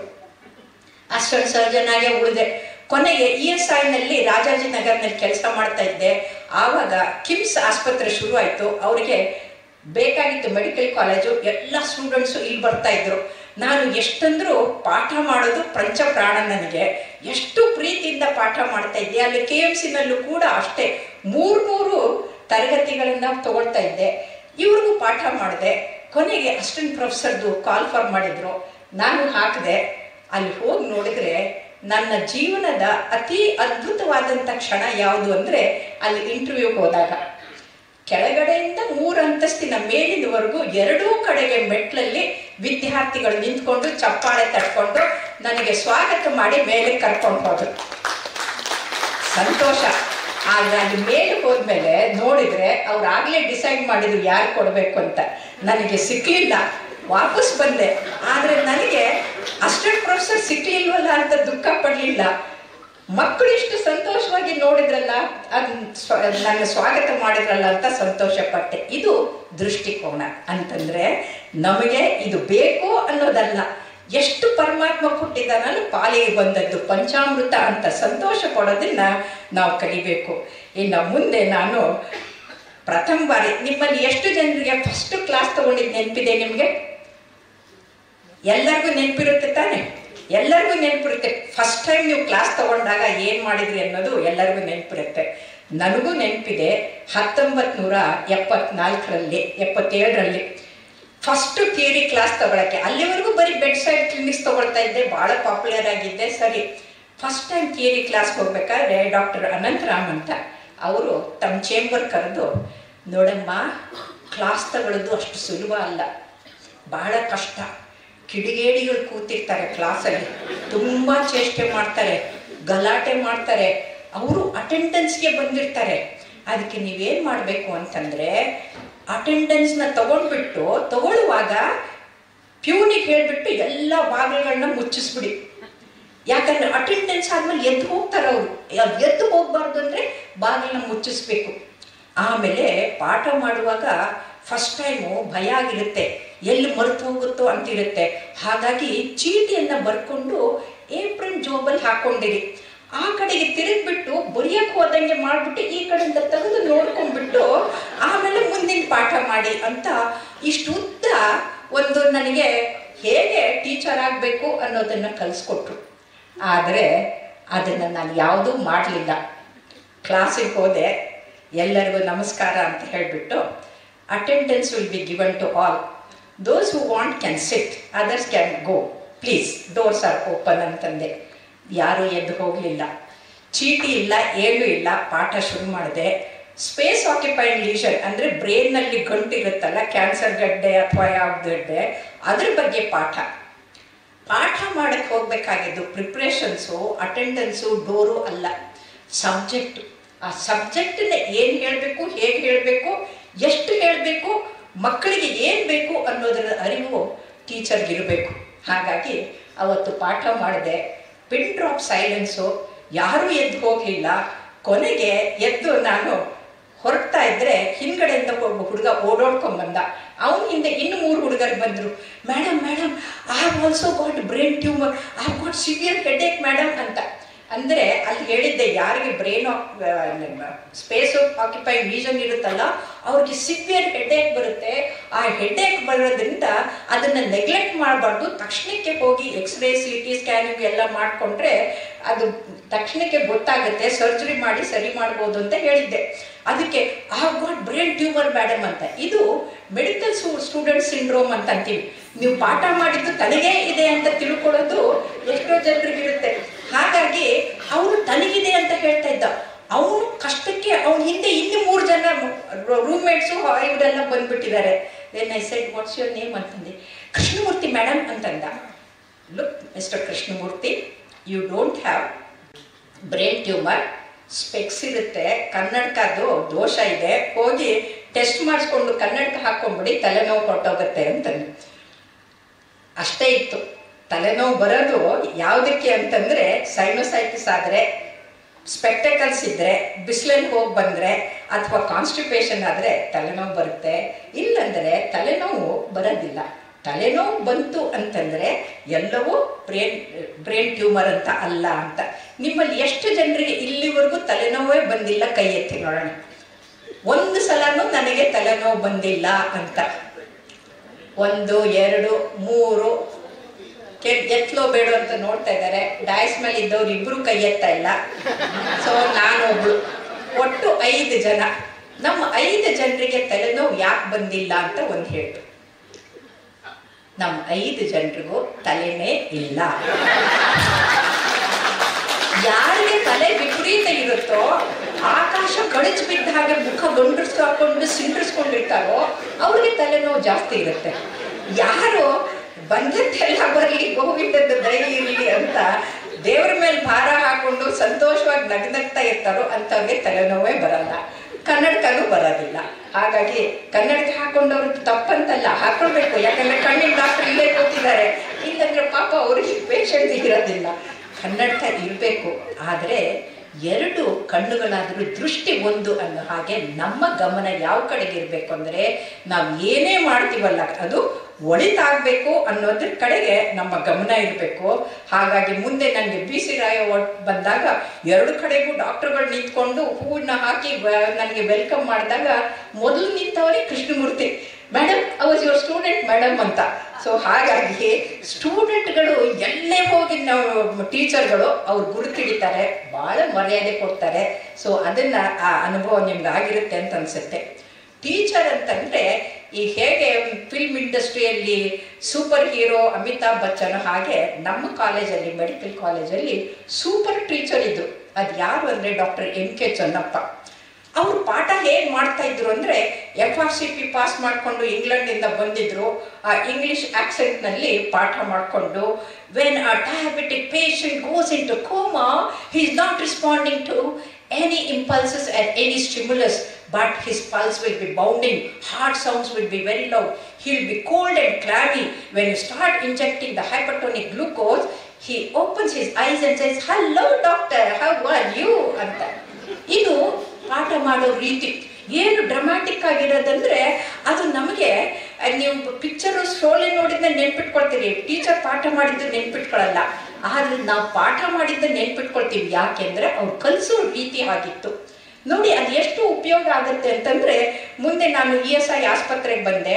ಮೊದಲೇ ದಿನ ಆಪ್ರೇಷನ್ ಮೊದಲು ಫಿಟ್ನೆಸ್ಗೆ ಅಂತ ನಮ್ಮ ಹತ್ರ ಫಿಟ್ನೆಸ್ ತಗೊಳ್ತಾರೆ. ಫಿಟ್ನೆಸ್ ಕೊಟ್ಟು ಮನೆಗೆ ಬಂದಿದ್ದೀನಿ. ಬೆಳಿಗ್ಗೆ 6 ಗಂಟೆಗೆ ಫೋನು ಸಿಸ್ಟರ್ದು, madam bed number 6 is no more madam ಅಂತ. ಅಯ್ಯೋ ದೇವ್ರೆ, ಇನ್ನು ಆಪರೇಷನ್ ಆಗಿಲ್ಲ, ಅನಸ್ತೇಷಿಯಾ ಕೊಟ್ಟಿಲ್ಲ, ಮೊದಲೇ ಹೆಂಗ್ ಸತ್ತ ಇವರು ಅಂತ ಓಡೋಡ್ಕೊಂಡು ಹೋದೆ. ನಾನು 3 ನಿಮಿಷಕ್ಕೆ ಆಸ್ಪತ್ರೆ ಸೇರ್ತಾ ಇದ್ದೆ, ಯಾಕಂದ್ರೆ ಕ್ವಾರ್ಟರ್ಸ್ ಇಂದ ಓಡಕ್ಕೆ 3 ನಿಮಿಷ, ಅಥ್ಲೇಟ್ ಅಲ್ವಾ, ಓಡ್ಕೊಂಡು ಹೋದೆ. ಆವಾಗ ಆಗ್ಲೇ ಫಾದರ್ ಬಂದ್ಬಿಟ್ಟು in the name of the father and the son and the holy ghost ಅಂತಂದು ಆಮೇಲೆ ಅಂತ ಶುರು ಮಾಡಿದ್ದಾರೆ. ಮನೆಯವರೆಲ್ಲ ಕಣ್ಣೀರು ಹಾಕೊಂಡು ಅವನಿಗೆ ಸ್ವರ್ಗಕ್ಕೆ ಕಳ್ಸಕ್ಕೆ ಎಲ್ಲ ಪ್ರಯತ್ನ ಮಾಡ್ತಾ ಇದ್ದಾರೆ. ಫಸ್ಟ್ ಹೋಗಿ ಪಲ್ಸ್ ನೋಡಿದೆ, ನಮ್ಮ ಗುರುಗಳು ಕಲ್ಸ್ಕೊಟ್ರು. ಪಲ್ಸು ಬೌಂಡಿಂಗ್ ಪಲ್ಸ್ ಇತ್ತು, ಸತ್ತಿಲ್ಲ. ಆಸ್ಕಲ್ಟೇಟ್ ಮಾಡಿದೆ, ಹಾರ್ಟ್ ಸೌಂಡ್ಸ್ ನಾರ್ಮಲ್, ಮೈಯೆಲ್ಲ ಕೋಲ್ಡ್ ಆಗಿದೆ.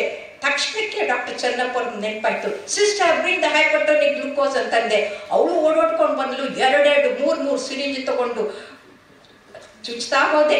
ಎಷ್ಟು ಅಂತಂದ್ರೆ 4 ನಿಮಿಷ 3 ಆಂಪಲ್ ಹೈಪರ್ಟೋನಿಕ್ ಗ್ಲೂಕೋಸ್ ಕೊಡೋ ಹೊತ್ತಿಗೆ ಅವನು ಕಣ್ಣು ಬಿಟ್ಬಿಟ್ಟು, ಯಾಕೆ ಡಾಕ್ಟ್ರೆ ಇಷ್ಟು ಬೇಗನೆ ರೌಂಡ್ಸ್ ಬಂದ್ಬಿಟ್ಟಿದ್ದೀರಿ ಅಂತಂದ್ರು. ಅಂದ್ರೆ ಕರಿಯಾದಂತ ಸರಿಯಾಗಿ ತಿಳ್ಕೊಂಡಾಗ ಅದನ್ನ ಎಷ್ಟು ಪ್ರಯೋಜನ ಆಗುತ್ತೆ ಅಂತ. ಇಷ್ಟೇ ಅಲ್ಲ, ಇಂಟರ್ನ್ಯಾಷನಲ್ ಫ್ಲೈಟ್ ಅಲ್ಲಿ ಇದ್ದೀನಿ, is there any doctor in the flight ಅಂತ ಅನೌನ್ಸ್ಮೆಂಟ್ ಆಯ್ತು. ನಾನು ಎದ್ದೋದೆ, ಎಸ್ ಆಮ್ ದ ಡಾಕ್ಟರ್ ಅಂತಂದೆ. ಅಲ್ಲಿ ಕರ್ಕೊಂಡು ಹೋದ್ರು. ಒಬ್ಬನು ಪೂರ್ತಿ ಚೆನ್ನಪ್ಪ ಅವ್ರು ಹೇಳಿದಾಗ್ಲೇ ಕೋಮಾಗ ಹೋಗಿದ್ದಾನೆ. ಪಕ್ಕಕ್ಕೆ ಕೇಳಿದ್ರೆ ಯಾರಿಗೂ ಗೊತ್ತಿಲ್ಲ ಏನಿದೆ ಅಂತ. ಪಲ್ಸ್ ನೋಡಿದೆ, ಚೆನ್ನಾಗಿತ್ತು, ಕೋಲ್ಡ್ ಅಂಡ್ ಕ್ಲಾಮಿ ಬಾಡಿ, ಎಲ್ಲ ನಾರ್ಮಲ್. ತಕ್ಷಣಕ್ಕೆ ಆ ಇದನ್ನಿತ್ತಲ್ಲ ಚಾಕ್ಲೇಟ್ ಇಂದ ಪೀಸ್ ಮಾಡಿಬಿಟ್ಟು ನೀರಿನಲ್ಲಿ ಒಂಥರ ಗಂಧ ತೈದಂಗೆ ಮಾಡಿಬಿಟ್ಟು ನಾಲ್ಗೆಗೆ ಓದಿಸ್ಬಿಟ್ಟು ಇದು ಮಾಡಿದೆ, ರಿಕವರ್ ಆದರು. ಆ ನರ್ಸ್ ಇವರಿರ್ತಾರಲ್ಲ ಏರ್ ಹೋಸ್ಟೆಸ್ಸು, ಅವ್ರು ಎಷ್ಟು ಖುಷಿ ಆಗ್ಬಿಟ್ಟು ಅವನು ಸರಿಯಾಗಿದ್ದನ್ನ ನೋಡಿ ಅಂತಂದರೆ ಬಂದು ಮೊಳಕಾಲು ಊರ್ಕೊಂಡು ನನ್ನ ಪಕ್ಕಕ್ಕೆ ಕೂತ್ಕೊಂಡ್ಬಿಟ್ಟು, can I get you some tender coconut, what can I get for you ಅಂತಂತಾರೆ. ಅಂದರೆ ಒಬ್ಬರನ್ನ ಸಾಯೋದ್ರಿಂದ ಉಳಿಸಿದ್ರಲ್ಲ ಅಂತನ್ನೋದು ಅಲ್ಲಿತ್ತು. ಹಾಗಾಗಿ ಇವತ್ತಿಗೂ ಕೂಡ ನಾನು ಟ್ರೈನಲ್ಲೇ ಆಗಲಿ ಎಲ್ಲೇ ಆಗಲಿ ಚೆನ್ನಪ್ಪ ಅವ್ರು ಕಲಿಸಿದ್ದನ್ನು ಮರೀದೇ ಇರೋದ್ರಿಂದ ನಾವು ಅದನ್ನು ಅಳವಡಿಸ್ಕೊಂಡು ಬರ್ತಾ ಇದ್ದೀನಿ. ಹಾಗಾಗಿ ಅದಕ್ಕೆ ಭಾಳ ಆಚಾರ್ಯ ಅಂದರೆ ಟೀಚರ್ ಪಾಠ ಮಾಡಿಕೊಟ್ಟಿರೋದಿದೆಯಲ್ಲ, ಅದು ಭಾಳ ಮುಖ್ಯ ಆಗುತ್ತೆ. ಹಾಗಾಗಿ ಆಚಾರ್ಯ ಚಾಣಕ್ಯ ಹೇಳ್ತಾರೆ, ಪ್ರತಿಯೊಬ್ಬ ವ್ಯಕ್ತಿಗೆ ಅಸೀಮವಾದಂಥ ಸಂಭಾವನೆ ಮತ್ತು ಶಕ್ತಿ ಇರುತ್ತದೆ. ಇದರಿಂದ ಪ್ರತಿಯೊಬ್ಬರೂ ತಮ್ಮ ಸಾಮರ್ಥ್ಯಕ್ಕನುಗುಣವಾಗಿ ಯಾವ ವರ್ಣದಲ್ಲಾದರೂ ಪ್ರವೇಶಿಸಿ ಪ್ರಜ್ವಲಿಸಬಹುದು ಅಂತ. ಈಗ ವರ್ಣಾಶ್ರಮ ಇಲ್ಲ, ಜಾತಿಯ ಪಿಡುಗಿನಿಂದ ಜನ ಹಾಳಾಗ್ತಾ ಇದ್ದಾರೆ. ಅದನ್ನು ಬಿಟ್ಟು ನಾವೆಲ್ಲ ಶಿಕ್ಷಕರು, ಫಿಸಿಕ್ಸ್ ಆಗಲಿ ಕೆಮಿಸ್ಟ್ರಿ ಆಗಲಿ ಯಾವುದೇ ಆದರೂ ಆ ಇದರಲ್ಲಿ ನಾವು ಪ್ರಜ್ವಲಿಸಬೇಕು ಅಂತಂದರೆ ನಮ್ಮ ಜ್ಞಾನ ಸಂಪತ್ತನ್ನು ನಾವು ಹೆಚ್ಚಿಸ್ಕೊಳ್ಬೇಕು. ಇದು ನಮಗೆ ಬಹಳ ಮುಖ್ಯ ಆದಂಥದ್ದು ಅಂತ ನಾವು ಹೇಳ್ಬೋದು. ಆದ್ದರಿಂದ ನಾವು ಎಷ್ಟೇ ಪ್ರಯತ್ನ ಮಾಡಿದರೂ ಕೂಡ ನಮಗೆ ಅದು ಬರಲಿಲ್ಲ, ಇದು ಬರಲಿಲ್ಲ, ಪ್ರಮೋಷನ್ ಬರಲಿಲ್ಲ, ಅದು ಬರಲಿಲ್ಲ ಅಂತ ಎಲ್ಲರೂ ಅದರಲ್ಲೇ ಆ ಗೋಳಲ್ಲೇ ಇರ್ತಾರೆ. ಆದರೆ ನಾನು ಹಾಗೆ ಇತ್ತು. ಯಾಕಂದರೆ 14 ವರ್ಷ ಅಸಿಸ್ಟೆಂಟ್ ಸರ್ಜನು, 10 ವರ್ಷ ಲೆಕ್ಚರರು, ಏನೂ ಇಲ್ಲ ಅಂತಂದು ಓಡಾಡ್ತಾ ಇದ್ದೆ. ನಮ್ಮಪ್ಪ ಹೇಳ್ದ, ನೋಡೇ ಬಾ ಇಲ್ಲಿ ಅಂತಂದ, ವಿಜೋ ಇವರೆಲ್ಲ ಐರಾವತನ ಮೇಲೆ ಕೂತಂಥ ಇಂದ್ರರು, ಅವ್ರ ಹತ್ರ ಹೋಗಿ ಕೈ ಮುಗಿದು ಬೇಡ್ಕೋಬೇಡ, ತಲೆ ತಗ್ಗಿಸ್ಬೇಡ. ನೀನು ಮಾಡುವ ಕೆಲಸವನ್ನು ಸತ್ಯ ಶುದ್ಧವಾಗಿ ಮಾಡು. ಆ ಶಿವ ಕಣ್ಣು ಬಿಟ್ಟಾಗ ನೀನು ಕೇಳಿದ್ರೆ ಎಲ್ಲ ಬರುತ್ತೆ ಅಂತಂದ. ನಾನು ನಮ್ಮ ಅಪ್ಪನ ಮಾತು ನಂಬ್ಕೊಂಡೆ. ಇದು 100ಕ್ಕೆ 100 ಸತ್ಯ. ನೀವು ಯಾರದೇ ಹತ್ರ ಹೋಗಿ ಏನೇ ಕೇಳ್ಕೊಳ್ಳಿ, ಅದು ಏನೂ ಆಗೋದಿಲ್ಲ. ಎಲ್ಲರೂ ಮೋಸ ಮಾಡೋರೇ ಇರ್ತಾರೆ, ಆದರೆ ಪರಮಾತ್ಮ ಮಾತ್ರ ಎಂದೂ ಮೋಸ ಮಾಡೋದಿಲ್ಲ. ಅದಕ್ಕೆ ಉದಾಹರಣೆ ಅಂದರೆ, ಇಂಥ ದೊಡ್ಡ ವಿಶ್ವವಿದ್ಯಾಲಯದಲ್ಲಿ ಸ್ವತಃ ವೈಸ್ ಚಾನ್ಸಲರು ನನಗೆ ಕರೆದು ಮಾತಾಡಿ ಅಂತ ಕೇಳ್ತಾ ಇದ್ದಾರೆ ಅಂದರೆ ಇದು ಶಿವ ಕಣ್ಣು ಬಿಟ್ಟಾಗಲ್ವಾ? ಇದು ನಿಜವಾಗ್ಲೂ ಅಂದರೆ ಎಲ್ಲಿ ಜ್ಞಾನ ಇರುತ್ತಲ್ಲ ಅಲ್ಲಿಗೆ ಎಲ್ಲರೂ ಬಂದೇ ಬರ್ತಾರೆ. ಆಮೇಲೆ ನಮ್ಮದ್ರಲ್ಲಿ ಏನು tutor, lecturer, assistant professor, associate professor, additional professor ಅಂತಿರುತ್ತೆ. ಇನ್ನು ಮಹಾ ಅಂತಂದರೆ ಪ್ರೊಫೆಸರ್ ಎಮಿರೇಟಸ್ ಅಂತ ನನ್ನ ಹಾಗೆ ಯಾರೋ ಒಬ್ಬರು ಆಗ್ಬೋದು. ಯಾಕಂದರೆ ಅಷ್ಟು ಉದ್ದ ಕತ್ತೆ ಥರ ಹನುಮಂತನ ಬಾಲ ಥರ ಇರೋದ್ರಿಂದ ಕೊಟ್ಟಿರ್ತಾರೆ. ಆದರೆ ನಮ್ಮ ಭಾರತದ ಇದರಲ್ಲಿ ಎಷ್ಟು ಮಟ್ಟಿಗೆ ಅದಕ್ಕೆ ಮಹತ್ವ ಕೊಟ್ಟಿದ್ದಾರೆ ಅಂತಂದರೆ ಜ್ಞಾನಕ್ಕೆ ಬಹಳ ಮಹತ್ವವನ್ನು ಕೊಟ್ಟಿದ್ದಾರೆ. ಇದಕ್ಕೆ ಉದಾಹರಣೆ ಅಂತಂದರೆ ನಮ್ಮ ಸನಾತನ ಧರ್ಮದಲ್ಲಿ ಈ ಸರ್ವಿಸ್ಗೆ ಮುಖ್ಯ ಇದು ಕೊಡಲ್ಲ. ಅಂದರೆ ಎಷ್ಟು ವರ್ಷ ನೀವು ಕೆಲಸ ಮಾಡಿದಿರಿ ಅದಕ್ಕೆ ಮುಖ್ಯ ಅಲ್ಲ, ಎಷ್ಟು ಜ್ಞಾನ ಇದೆ ಅಂತ ಅದ್ರ ಮೇಲೆ ಹೇಳ್ತಾರೆ. ಅದರಲ್ಲಿ ಮೊದಲಿರೋದು ಅಧ್ಯಾಪಕ. ಅಧ್ಯಾಪಕ ಅಂತಂದ್ರೆ ಟೀಚರ್ ಹೂ ಗಿವ್ಸ್ ಇನ್ಫಾರ್ಮೇಶನ್, ಅಂದರೆ ಪುಸ್ತಕದಲ್ಲಿ ಏನಿರುತ್ತೋ ಅದನ್ನ ಹೇಳ್ಕೊಡೋದು. ಆದರೆ ಇವತ್ತೇನಾಗಿದೆ, ಗೂಗಲ್ ಗುರು ಬಂದಿರೋದ್ರಿಂದ ಮಕ್ಕಳು ಗೂಗಲ್ ಮಾಡಿಬಿಡ್ತಾರೆ. ಈ ಅಧ್ಯಾಪಕ ಕೆಲಸ ಒಂಥರ ವ್ಯರ್ಥ ಆಗಿ ಹೋಗ್ಬಿಟ್ಟಿದೆ.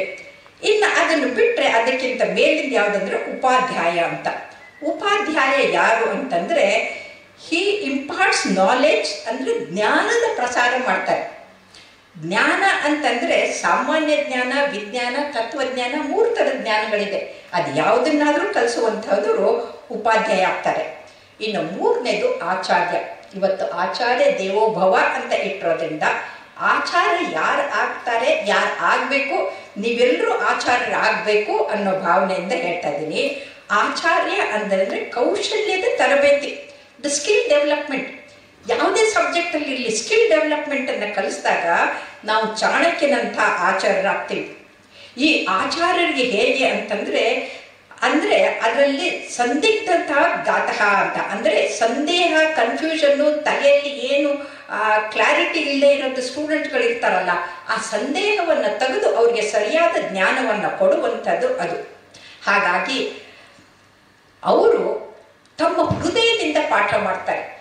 ಎಲ್ಲರೂ ಬರೀ ಮೆದುಳಿನಿಂದ ಮಾಡಿದರೆ ಆ ಮೆದುಳಿನಿಂದ ಕೇಳಿದ್ದು ಹಾಗೆ ಹೊರಟೋಗುತ್ತೆ. ಹೃದಯದಿಂದ ಹೇಳಿದ್ದನ್ನ ಚೆನ್ನಪ್ಪ ಅವ್ರ ಥರ ಅದು ಸರಿಯಾಗಿ ನಾಟುತ್ತೆ. ಆ ನಾಟು ಹಾಗೆ ಮಾತಾಡೋದಿದೆಯಲ್ಲ, ಅದು ದಿವ್ಯ ಪವಿತ್ರವಾದ ಜ್ಞಾನದ ಮಾತುಗಳಾಗುತ್ತೆ. ಮಾತೆ ಮುತ್ತು, ಮಾತೆ ಮೃತ್ಯು ಅಂತೀವಿ. ಜ್ಞಾನದ ಮಾತುಗಳಿದೆಯಲ್ಲ, ಅದು ಭೂಮಿಯಲ್ಲಿ ಬಿದ್ದಂಥ ಬೀಜಗಳ ಥರ. ಅದು ಇವತ್ತು ನಿಮಗೆ ಕಾಣದೇ ಇರ್ಬೋದು, ಮುಂದೆ ಅದು ಫಲಪುಷ್ಪ ಕೊಡುವಂಥ ಹೆಮ್ಮರವಾಗಿ ಬೆಳೆಯುತ್ತೆ. ಹಾಗಾಗಿ ಮಧುರ ಮಾತುಗಳಿಂದ ದಿವ್ಯ ಪವಿತ್ರ ಜ್ಞಾನದವನ್ನ ಯಾರು ಮಕ್ಕಳಿಗೆ ಕೊಡ್ತಾರಲ್ಲ ಅವರು ಆಚಾರ್ಯರು. ಹಾಗಾಗಿ ಈ ಆಚಾರ್ಯ ಅಂತಂದ್ರೆ ನಮಗೆ ನೆನಪಾಗೋದು ಚಾಣಕ್ಯರು. ಚಾಣಕ್ಯ ಅಂತ ಹಾಗೆ ಆಚಾರ್ಯ, ಒಬ್ಬ ಚಾಣಕ್ಯ ಒಬ್ಬ ಚಂದ್ರಗುಪ್ತನನ್ನು ಬೆಳೆಸಿ ಅಲೆಕ್ಸಾಂಡರ್ ದ ಗ್ರೇಟು ಇಲ್ಲಿ ಇನ್ವೇಡ್ ಮಾಡಿದ ಹಾಗೆ ನಿಲ್ಲಿಸಿದಂಥದ್ದು ಶ್ರೇಷ್ಠತೆ. ಆದರೆ ಇವತ್ತು ಹೊರಗೂ ಒಳಗೂ ಶತ್ರುಗಳಿರೋದ್ರಿಂದ ಹಿತಶತ್ರುಗಳಿದ್ದಾಗ ದೇಶದ ಭದ್ರತೆ ಆಗಬೇಕು ಅಂತಂದರೆ ನಮಗೆ ಒಬ್ಬ ಆಚಾರ್ಯ ಸಾಕಾಗೋದಿಲ್ಲ. ಇಡೀ ಭಾರತಕ್ಕಾಗಿ ಸಾವಿರಾರಲ್ಲ ಲಕ್ಷಾಂತರ ಆಚಾರ್ಯರು ಬೇಕಾಗ್ತಾರೆ. ಹಾಗಾಗಿ ಅವರ ಕನ್ಫ್ಯೂಷನ್ ಕ್ಲಿಯರ್ ಮಾಡಿ ಅವ್ರಿಗೆ ಮಾರ್ಗದರ್ಶನ ತೋರಿಸಿ ಸರಿ ತಪ್ಪಿನ ವಿವೇಚನೆಯನ್ನು ಕೊಟ್ಟು ಅವ್ರನ್ನ ಪ್ರಜ್ಞಾವಂತರಾಗಿ ಮಾಡುವಂಥ ಶಕ್ತಿ ಯಾರಿಗಿದೆ ಅಂತಂದರೆ ಅದು ಆಚಾರ್ಯರಿಗಿದೆ. ಹಾಗಾಗಿ ನೀವೆಲ್ಲರೂ ಕೂಡ ಆಚಾರ್ಯರು ಆಗ್ತೀರಿ ಅಂತನ್ನೋ ಭರವಸೆಯಿಂದ ಆಚಾರ್ಯ ದೇವೋಭವ ಅಂತ ಮಾತಾಡೋಕ್ಕೆ ನಾನು ಒಪ್ಕೊಂಡೆ. ಇನ್ನು ಮುಂದೆ ಪಂಡಿತ. ಪಂಡಿತ ಅಂದರೆ ಯಾರು? Deep insight into the subject. ಈಗ ನನಗೆ ಪೀಡಿಯಾಟ್ರಿಕ್ ಕಾರ್ಡಿಯಾಲಜಿಯಲ್ಲಿ ಡೀಪ್ ಇನ್ಸೈಟ್ ಇರೋದ್ರಿಂದ ಎಲ್ಲಿ ಹೋದಲ್ಲೆಲ್ಲ ಮರ್ಯಾದೆ. ಒಂದು ಸಲ ಇಂದೋರ್ನಲ್ಲಿ ಆಲ್ ವಿಮೆನ್ ಕಾರ್ಡಿಯಾಲಜಿ ಕಾನ್ಫರೆನ್ಸ್ ಆಗಿತ್ತು. ಮೇರಿ ಕೋಮನ್ನ ಕರೆದಿದ್ರು. ಮೇರಿ ಕೋಮನ್ನ ಕರೆದ್ರೆ ಅವಳು ಹೇಳಿದ್ಲು, my baby had a hole in the heart and the surgeon operated and I think the doctors are gods ಅಂತ ಹೇಳಿದ್ರು. ಸಂತೋಷಪಟ್ಟರು, ಎಲ್ಲರೂ ಚಪ್ಪಾಳೆ ತಟ್ಟಿದ್ರು. ಅವ್ರು ಕೆಳಗಡೆ ಬಂದಾಗ I went to tell her, look, if you had to bring your baby to me without scar, without blood transfusion, without anesthesia, in just 5 minutes I would have closed the hole with the device ಅಂತಂದೆ. Is it so ಅಂತಂದು. ಆವಾಗ ಅವ್ನು ಕೇಳೋದನ್ನ ನೋಡಿ ನಾನು ಹೇಳೋಕೆ ಹೋಗ್ತಾ ಇದ್ದೀನಿ ಹೇಗೆ ಡಿವೈಸ್ ಕ್ಲೋಷರ್ನ ನಾನು ಪ್ರಾರಂಭ ಮಾಡಿದೆ ಅಂತಂದು. ಅಷ್ಟೊತ್ತಿಗೆ ಬಾಡಿ ಗಾರ್ಡು ತಳ್ಳೋಕೆ ಶುರು ಮಾಡಿದ್ರು. ಯಾರ್ದು ಮಾತಾಡ್ಸಕ್ಕೆ ಬಿಡಲ್ಲ. ಈಗ ನಮಗೆ VC ಅವರು ಎಷ್ಟು ಪ್ರೀತಿಯಿಂದ ಬಂದು ಮಾತಾಡಿಸ್ಕೊಂಡು ಕರ್ಕೊಂಡ್ಬಂದರು. ಅದು ಮೇರಿ ಕೋಮ್ ಹತ್ರ ಹೋಗೋಕ್ಕೆ ಬಿಡ್ತಾ ಇಲ್ಲ. ಆಗ ಹುಡುಗಿಯರು ಹೇಳಿದ್ರು, ಮೇಡಮ್ ಛೋಡಿಯನ್ನ ಉಸ್ಕೆ ಸಾಥ್ ಕ್ಯಾ ಬಾತ್ ಕರ್ನಾ ಹೈ, ಆಪ್ ತೋ ಹಮಾರೆ ಮೇರಿ ಕೋಮ್ ಹೈ ಅಂತ. ಯಾಕಂತಂದರೆ ಫಸ್ಟು ಲೇಡಿ ಡಾಕ್ಟರ್ ಆಗಬೇಕು, ಕಾರ್ಡಿಯಾಲಜಿಸ್ಟ್ ಆಗಬೇಕಂದ್ರೆ ಯಾರೂ ಗಂಡಸರು ಹೆಜ್ಜೆ ಇಡಕ್ಕೆ ಬಿಡದಂಥವ್ರು ತುಳಿತಾ ಇರ್ತಾರೆ. ಎಷ್ಟು ಮಟ್ಟಿಗೆ ತುಳಿತಾರೆ ಅಂದರೆ ನರ್ಸಸ್ಸು ಆಯಾಗಳಿಗೆ ನಾನು ಒಂದು ಡ್ಯೂಟಿ ರೂಮ್ ಇಲ್ಲ, ಲೇಡೀಸ್ ರೂಮ್ ಇಲ್ಲ, ಟಾಯ್ಲೆಟ್ ಇಲ್ಲ. ಅಂಥದ್ರಲ್ಲಿ ಬರಬೇಕು ಅಂತಂದರೆ ಆಗಿನ ಕಾಲದಲ್ಲಿ 1998ರಲ್ಲಿ ಪ್ರಥಮ ಡಿವೈಸ್ ಕ್ಲೋಸರ್ ಮಾಡಿ ವಿಶ್ವ ದಾಖಲೆಗಳನ್ನ ಮಾಡಬೇಕಂದ್ರೆ ಎಷ್ಟು ಶ್ರಮ ಮತ್ತು ಶ್ರದ್ಧೆ ಬೇಕಾಗುತ್ತೆ ಅನ್ನೋದನ್ನ ನಾವು ಅರ್ಥ ಮಾಡ್ಕೋಬೇಕು. ಯಾಕಂತಂದರೆ ಆ ಪಾಂಡಿತ್ಯ ಬಂದಾದ್ದರಿಂದ ನಾವು ಸಮಾಜಕ್ಕೆ ಒಳಿತು ಮಾಡ್ಬೋದು. ಹಾಗಾಗಿ ಒಂದು ಮಗುಗೆ ಹಾರ್ಟಲ್ಲಿ AST ಅಂತ ಹೋಲಿತ್ತು, ಅದನ್ನು ಡಿವೈಸ್ ಹಾಕಿ ಮುಚ್ಚಿದ್ದೆ. ಸುಮಾರು ವರ್ಷದ ಮೇಲೆ ಮರೆತು ಬಿಟ್ಟಿದ್ದೆ, ಹೆಸರು ಈಗ ನೆನಪಾಗುತ್ತೆ. ಯಾವುದು ಆ ಹುಡುಗಿ 96.8% ಸ್ಕೋರ್ ಮಾಡಿಬಿಟ್ಟು ಮೈಸೂರು ಮೆಡಿಕಲ್ ಕಾಲೇಜ್ನಲ್ಲಿ ಸೀಟ್ ತಗೊಂಡು ಡಾಕ್ಟರ್ ಆದರು. ಅಂದರೆ ನಾವು ಮಾಡುವಂಥದ್ದು ಉತ್ತಮ ಕೆಲಸ ಇದೆಯಲ್ಲ, ಅದು ಪಾಂಡಿತ್ಯದಿಂದ ಬರುತ್ತೆ. ಅದಕ್ಕೆ ಲಲಿತಾ ಸಹಸ್ರನಾಮದಲ್ಲಿ ಇಚ್ಛಾಶಕ್ತಿ, ಜ್ಞಾನಶಕ್ತಿ, ಕ್ರಿಯಾಶಕ್ತಿ. ನಿಮಗೆ ಮಾಡಬೇಕು ಅನ್ನೋ ಇಚ್ಛೆ ಇರಬೇಕು, ಹೇಗೆ ಮಾಡಬೇಕು ಅನ್ನೋ ಜ್ಞಾನ ಇರಬೇಕು, ಯಾವ ಥರ ಆ ಜ್ಞಾನವನ್ನು ಬಳಸಿ ಉತ್ತಮ ಸ್ಕಿಲ್ ಡೆಲ್ಸ್ ಬೆಳ್ಕೋಬೇಕು ಅನ್ನೋದು ಅದು ಕ್ರಿಯಾಶಕ್ತಿ. ಆ 3 ಶಕ್ತಿಗಳಿದ್ದಾಗ ನಾವು ಉತ್ತಮವಾದಂಥ ಪಂಡಿತರು ಆಗ್ತೀವಿ ಅಂತ. ಆಮೇಲೆ ಇನ್ನೊಂದನ್ನು ಮರ್ತಿದ್ದೆ, ನಮ್ಮ ಡಾಕ್ಟರ್ ವೀಣಾ ತಿರುಮಲಾಚಾರ್ಯ ಹೇಳಿದರು, ಇದಕ್ಕೆ ದೇಶಿಕ ಅನ್ನೋದನ್ನು ಸೇರಿಸಬೇಕು ಅಂತ ಹೇಳಿದರು. ಆ ದೇಶಿಕ ಅಂದರೆ ರಾಜನೀತಿ, ಸ್ಮೃತಿ, ಶಾಸ್ತ್ರಗಳ ಪಾಂಡಿತ್ಯ ಇರುವಂಥವರು, ನಿರ್ಮಲ ಮನಸ್ಸು ಉಳ್ಳಂಥವರು, ವೇದ್ಯಾಧ್ಯಯನದಲ್ಲಿ ನಿಪುಣರಾಗಿ ಪಂಡಿತರು ಆಗಿ ಪ್ರತಿಯೊಬ್ಬರು ಕೂಡ ಸದ್ಗುಣಗಳನ್ನು ಅವರಲ್ಲಿ ತುಂಬಿ ಆ ಶಿಷ್ಯರನ್ನ ಅವರ ಮಟ್ಟಕ್ಕೆ ಇಳಿದು ಅವರನ್ನ ಮೇಲೆ ಎತ್ತುವಂಥ ಕೆಲಸ ಇದೆಯಲ್ಲ, ಇದನ್ನ ಮಾಡುವಂಥವರು ಈಗ ಸುತ್ತೂರು ಮಠದ ಹಿಂದಿನ ಸ್ವಾಮಿಗಳು ದೇಶಿಕಾಚಾರ್ಯ ಅಂತಾಗಿದ್ರು. ಹಾಗಾಗಿ ಈ ದೇಶಿಕಾಚಾರ್ಯ, ದೇಶಿಕೇಂದ್ರ ಅನ್ನೋದು ಬರೋದು ಯಾವಾಗ ಅಂತಂದರೆ ಆ ಭಕ್ತರ ಮಟ್ಟಕ್ಕೆ ಇಳಿದು ಅವರನ್ನು ಮೇಲೆ ಎತ್ತುವಂಥದ್ದಿದೆಯಲ್ಲ, ಅದು ಅತ್ಯಂತ ಉತ್ತಮವಾದಂಥದ್ದು ವಿಚಾರ. ಇನ್ನು ಪಾಂಡಿತ್ಯ, ದೇಶಿಕಾಚಾರ್ಯ ಆದಮೇಲೆ ಇವತ್ತಿಗೆ ನಾವು ಗುರು ಅಂತ, ದೃಷ್ಟ ಅಂತ ಬರುತ್ತೆ. ದೃಷ್ಟ ಅಂದರೆ ವಿಷನ್ ಆ್ಯಂಡ್ ಮಿಷನ್ ಇಟ್ಕೊಂಡ್ಬಿಟ್ಟು ಆ ಮಕ್ಕಳಿಗೆ ಗುರಿ ಇಟ್ಕೊಂಡು ಈ ದಿಕ್ಕಿನಲ್ಲಿ ಹೋಗಿ ಅಂತ ತೋರಿಸ್ಕೊಡೋದಿದೆಯಲ್ಲ, ಅದು ಅವರು ದೃಷ್ಟ ಆಗ್ತಾರೆ. ಇದನ್ನು ಎಷ್ಟೋ ಜನ ಮಾಡೋದಿಲ್ಲ. ಇಲ್ಲಿ ಇಷ್ಟೇ ಜನ ಬಂದಾಗ ಬೇರೆಯವ್ರು ಯಾರಾದ್ರೂ ಬೇಜಾರು ಮಾಡ್ಕೊಂಡ್ರು, ಏನಪ್ಪ ಇಷ್ಟು ದೊಡ್ಡ ಸರ್ವಪಳ್ಳಿ ರಾಧಾಕೃಷ್ಣನವ್ರು ಇದಕ್ಕೆ ಇಷ್ಟೇ ಜನ ಬಂದಿದ್ದಾರಲ್ಲ ಅಂತ. ನಾನು ಬೇಜಾರು ಮಾಡ್ಕೊಳ್ಳಿಲ್ಲ. ಯಾಕೆ ಅಂತಂದರೆ ದ.ರಾ. ಬೇಂದ್ರೆ ಅವರಿಗೆ ಜ್ಞಾನಪೀಠ ಪ್ರಶಸ್ತಿ ಬಂದಿತ್ತು. ಆವಾಗ ಸನ್ಮಾನ ಇಟ್ಕೊಂಡಿದ್ರು, ಜನನೇ ಬಂದಿರಲಿಲ್ಲ. ಕಿಡಿಗೇಡಿಗಳು, ಪತ್ರಕರ್ತರು ಕೆಲವರು ಇರ್ತಾರಲ್ಲ, ಆ ಹುಡುಗ ಬಂದ್ಬಿಟ್ಟು, ಅಜ್ಜವ್ರ ಏನ್ರಿ ನೀವು ಹಾಡುವಾಗ ಕುಣಿಯುವಾಗ ಹುಬ್ಬಳ್ಳಿಯವ ಅನ್ನುವಾಗ ಇಷ್ಟು ಜನ ಸೇರ್ತಾರೆ, ಇವತ್ತು ನಿಮ್ಗೆ ಸನ್ಮಾನಕ್ಕೆ ಯಾರು ಜನನೂ ಬಂದಿಲ್ಲಲ್ರಿ ಅಂತಂದ್ರಂತೆ. ಅದಕ್ಕೆ ಅವ್ರು ಹೇಳಿದ್ರಂತೆ, ನೋಡಪ್ಪ ತಮ್ಮ ಬಾಯಿಲಿ, ಎಷ್ಟು ಲಕ್ಷ ಜನ ಬಂದರು ಅನ್ನೋದು ಮುಖ್ಯ ಅಲ್ಲ, ಎಷ್ಟು ಲಕ್ಷ ಕೊಟ್ಟು ಕೇಳುವವ್ರು ಬಂದಿದ್ದಾರೆ ಅನ್ನೋದು ಮುಖ್ಯ ಆಗತ್ತೆ ಅಂತ. ಹಾಗಾಗಿ ಲಕ್ಷ ಕೊಟ್ಟು ಕೇಳುವಂಥವ್ರು ಬಂದಿದ್ದಾರಲ್ಲ, ಅವ್ರಿಗೆ ಪಾಠ ಮಾಡಿ ಗುರಿ ಅಂದರೆ ಮುಂದೆ ಅವ್ರಿಗೆ ಮಿಷನ್ ಇರಬೇಕು, ಗುರಿ ಇರಬೇಕು, ಹಿಂದೆ ಗುರು ಇರಬೇಕು ಅಂತ ತೋರಿಸ್ಕೊಡುವಂಥವ್ರಿಗೆ ದೃಷ್ಟ ಅಂತ ಕರೀತಾರೆ. ಇನ್ನು ಕೊನೆಯದಾಗಿ ಗುರು, ಯಾರು ಅಜ್ಞಾನದ ಅಂಧಕಾರದಿಂದ ಜ್ಞಾನದ ಸುಜ್ಞಾನದ ಬೆಳಕಿನ ಕಡೆಗೆ ಕರ್ಕೊಂಡು ಹೋಗುವಂಥ ಸದ್ಬುದ್ಧಿಯ ಜ್ಞಾನದ ಅರಿವನ್ನು ಮೂಡಿಸ್ತಾರಲ್ಲ, ಬೆಳಕನ್ನು ತೋರಿಸ್ತಾರಲ್ಲ, ಅವ್ರಿಗೆ ಗುರು ಅಂತಂತೀವಿ. ಗುರುಗಳಿಗೆ 3 ಥರದ ಗುರುಗಳಿರ್ತಾರೆ. ಶಿಕ್ಷಾ ಗುರು, ಆಮೇಲೆ ದೀಕ್ಷಾ ಗುರು, ಮೋಕ್ಷಾ ಗುರು. ನಾವೆಲ್ಲರೂ ಕೂಡ ಶಿಕ್ಷಾ ಗುರುಗಳಾಗ್ಬೋದು, ಆದರೆ ದೀಕ್ಷಾ ಗುರು ಆಗಕ್ಕೆ ಸ್ವಾಮಿಗಳಾಗಬೇಕು, ಸನ್ಯಾಸಿ ಆಗಬೇಕು. ಮೋಕ್ಷಾ ಗುರು ಆಗಬೇಕಂದ್ರೆ ಆ ಸ್ಥಿತಿಗೆ ಏರಬೇಕು. ಯಾರಾದರೂ ಈ 3 ಇದ್ದದ್ದನ್ನು ಯಾರಾದರೂ ನೋಡಿದ್ದೀರಾ? ನೀವು ನೋಡಿದ್ದೀರಾ?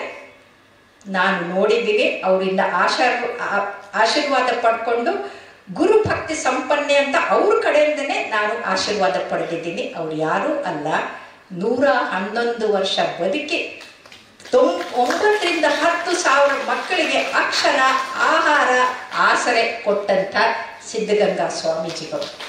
ಅವರು ಶಿಕ್ಷಾ ಗುರು ಆಗಿದ್ರು. ಯಾಕಂದ್ರೆ ಸಂಸ್ಕೃತ, ಗಣಿತ ಮತ್ತು ವಿಜ್ಞಾನ ಈ 3ನ್ನ 85 ವರ್ಷ ಪಾಠ ಮಾಡಿದ್ದಾರೆ. 85 ವರ್ಷ ಪಾಠ ಇದು. ನಾವು ಸಾಮಾನ್ಯವಾಗಿ ಎಲ್ಲರೂ 30-40, ಹೆಚ್ಚಾಗಿ ನಂತರ ಆದರೆ 46 ವರ್ಷ ನಾನು ಇನ್ನೂ ಪಾಠ ಮಾಡ್ತೀನಿ, ಆಲ್ ದ ಏಮ್ಸ್ಗಳಿಗೆ ಹೋಗಿ ಪಾಠ ಮಾಡ್ತೀನಿ. ಆದರೆ 85 ವರ್ಷ ಶಿಕ್ಷಣ ಕೊಟ್ಟರು ಅಂಥದ್ದು ಯಾರಾದರೂ ನೋಡಿದರೆ ಅವರು. ಹಾಗಾಗಿ ಅವರು ದೀಕ್ಷೆನೂ ಕೊಡ್ತಾಯಿದ್ರು. ಅವರು ಪೂಜೆ ಮಾಡೋದನ್ನು ನಾನು ಬೆಳಿಗ್ಗೆ 4 ಗಂಟೆಗೆ ಹೋಗಿ ನೋಡಿದ್ದೀನಿ.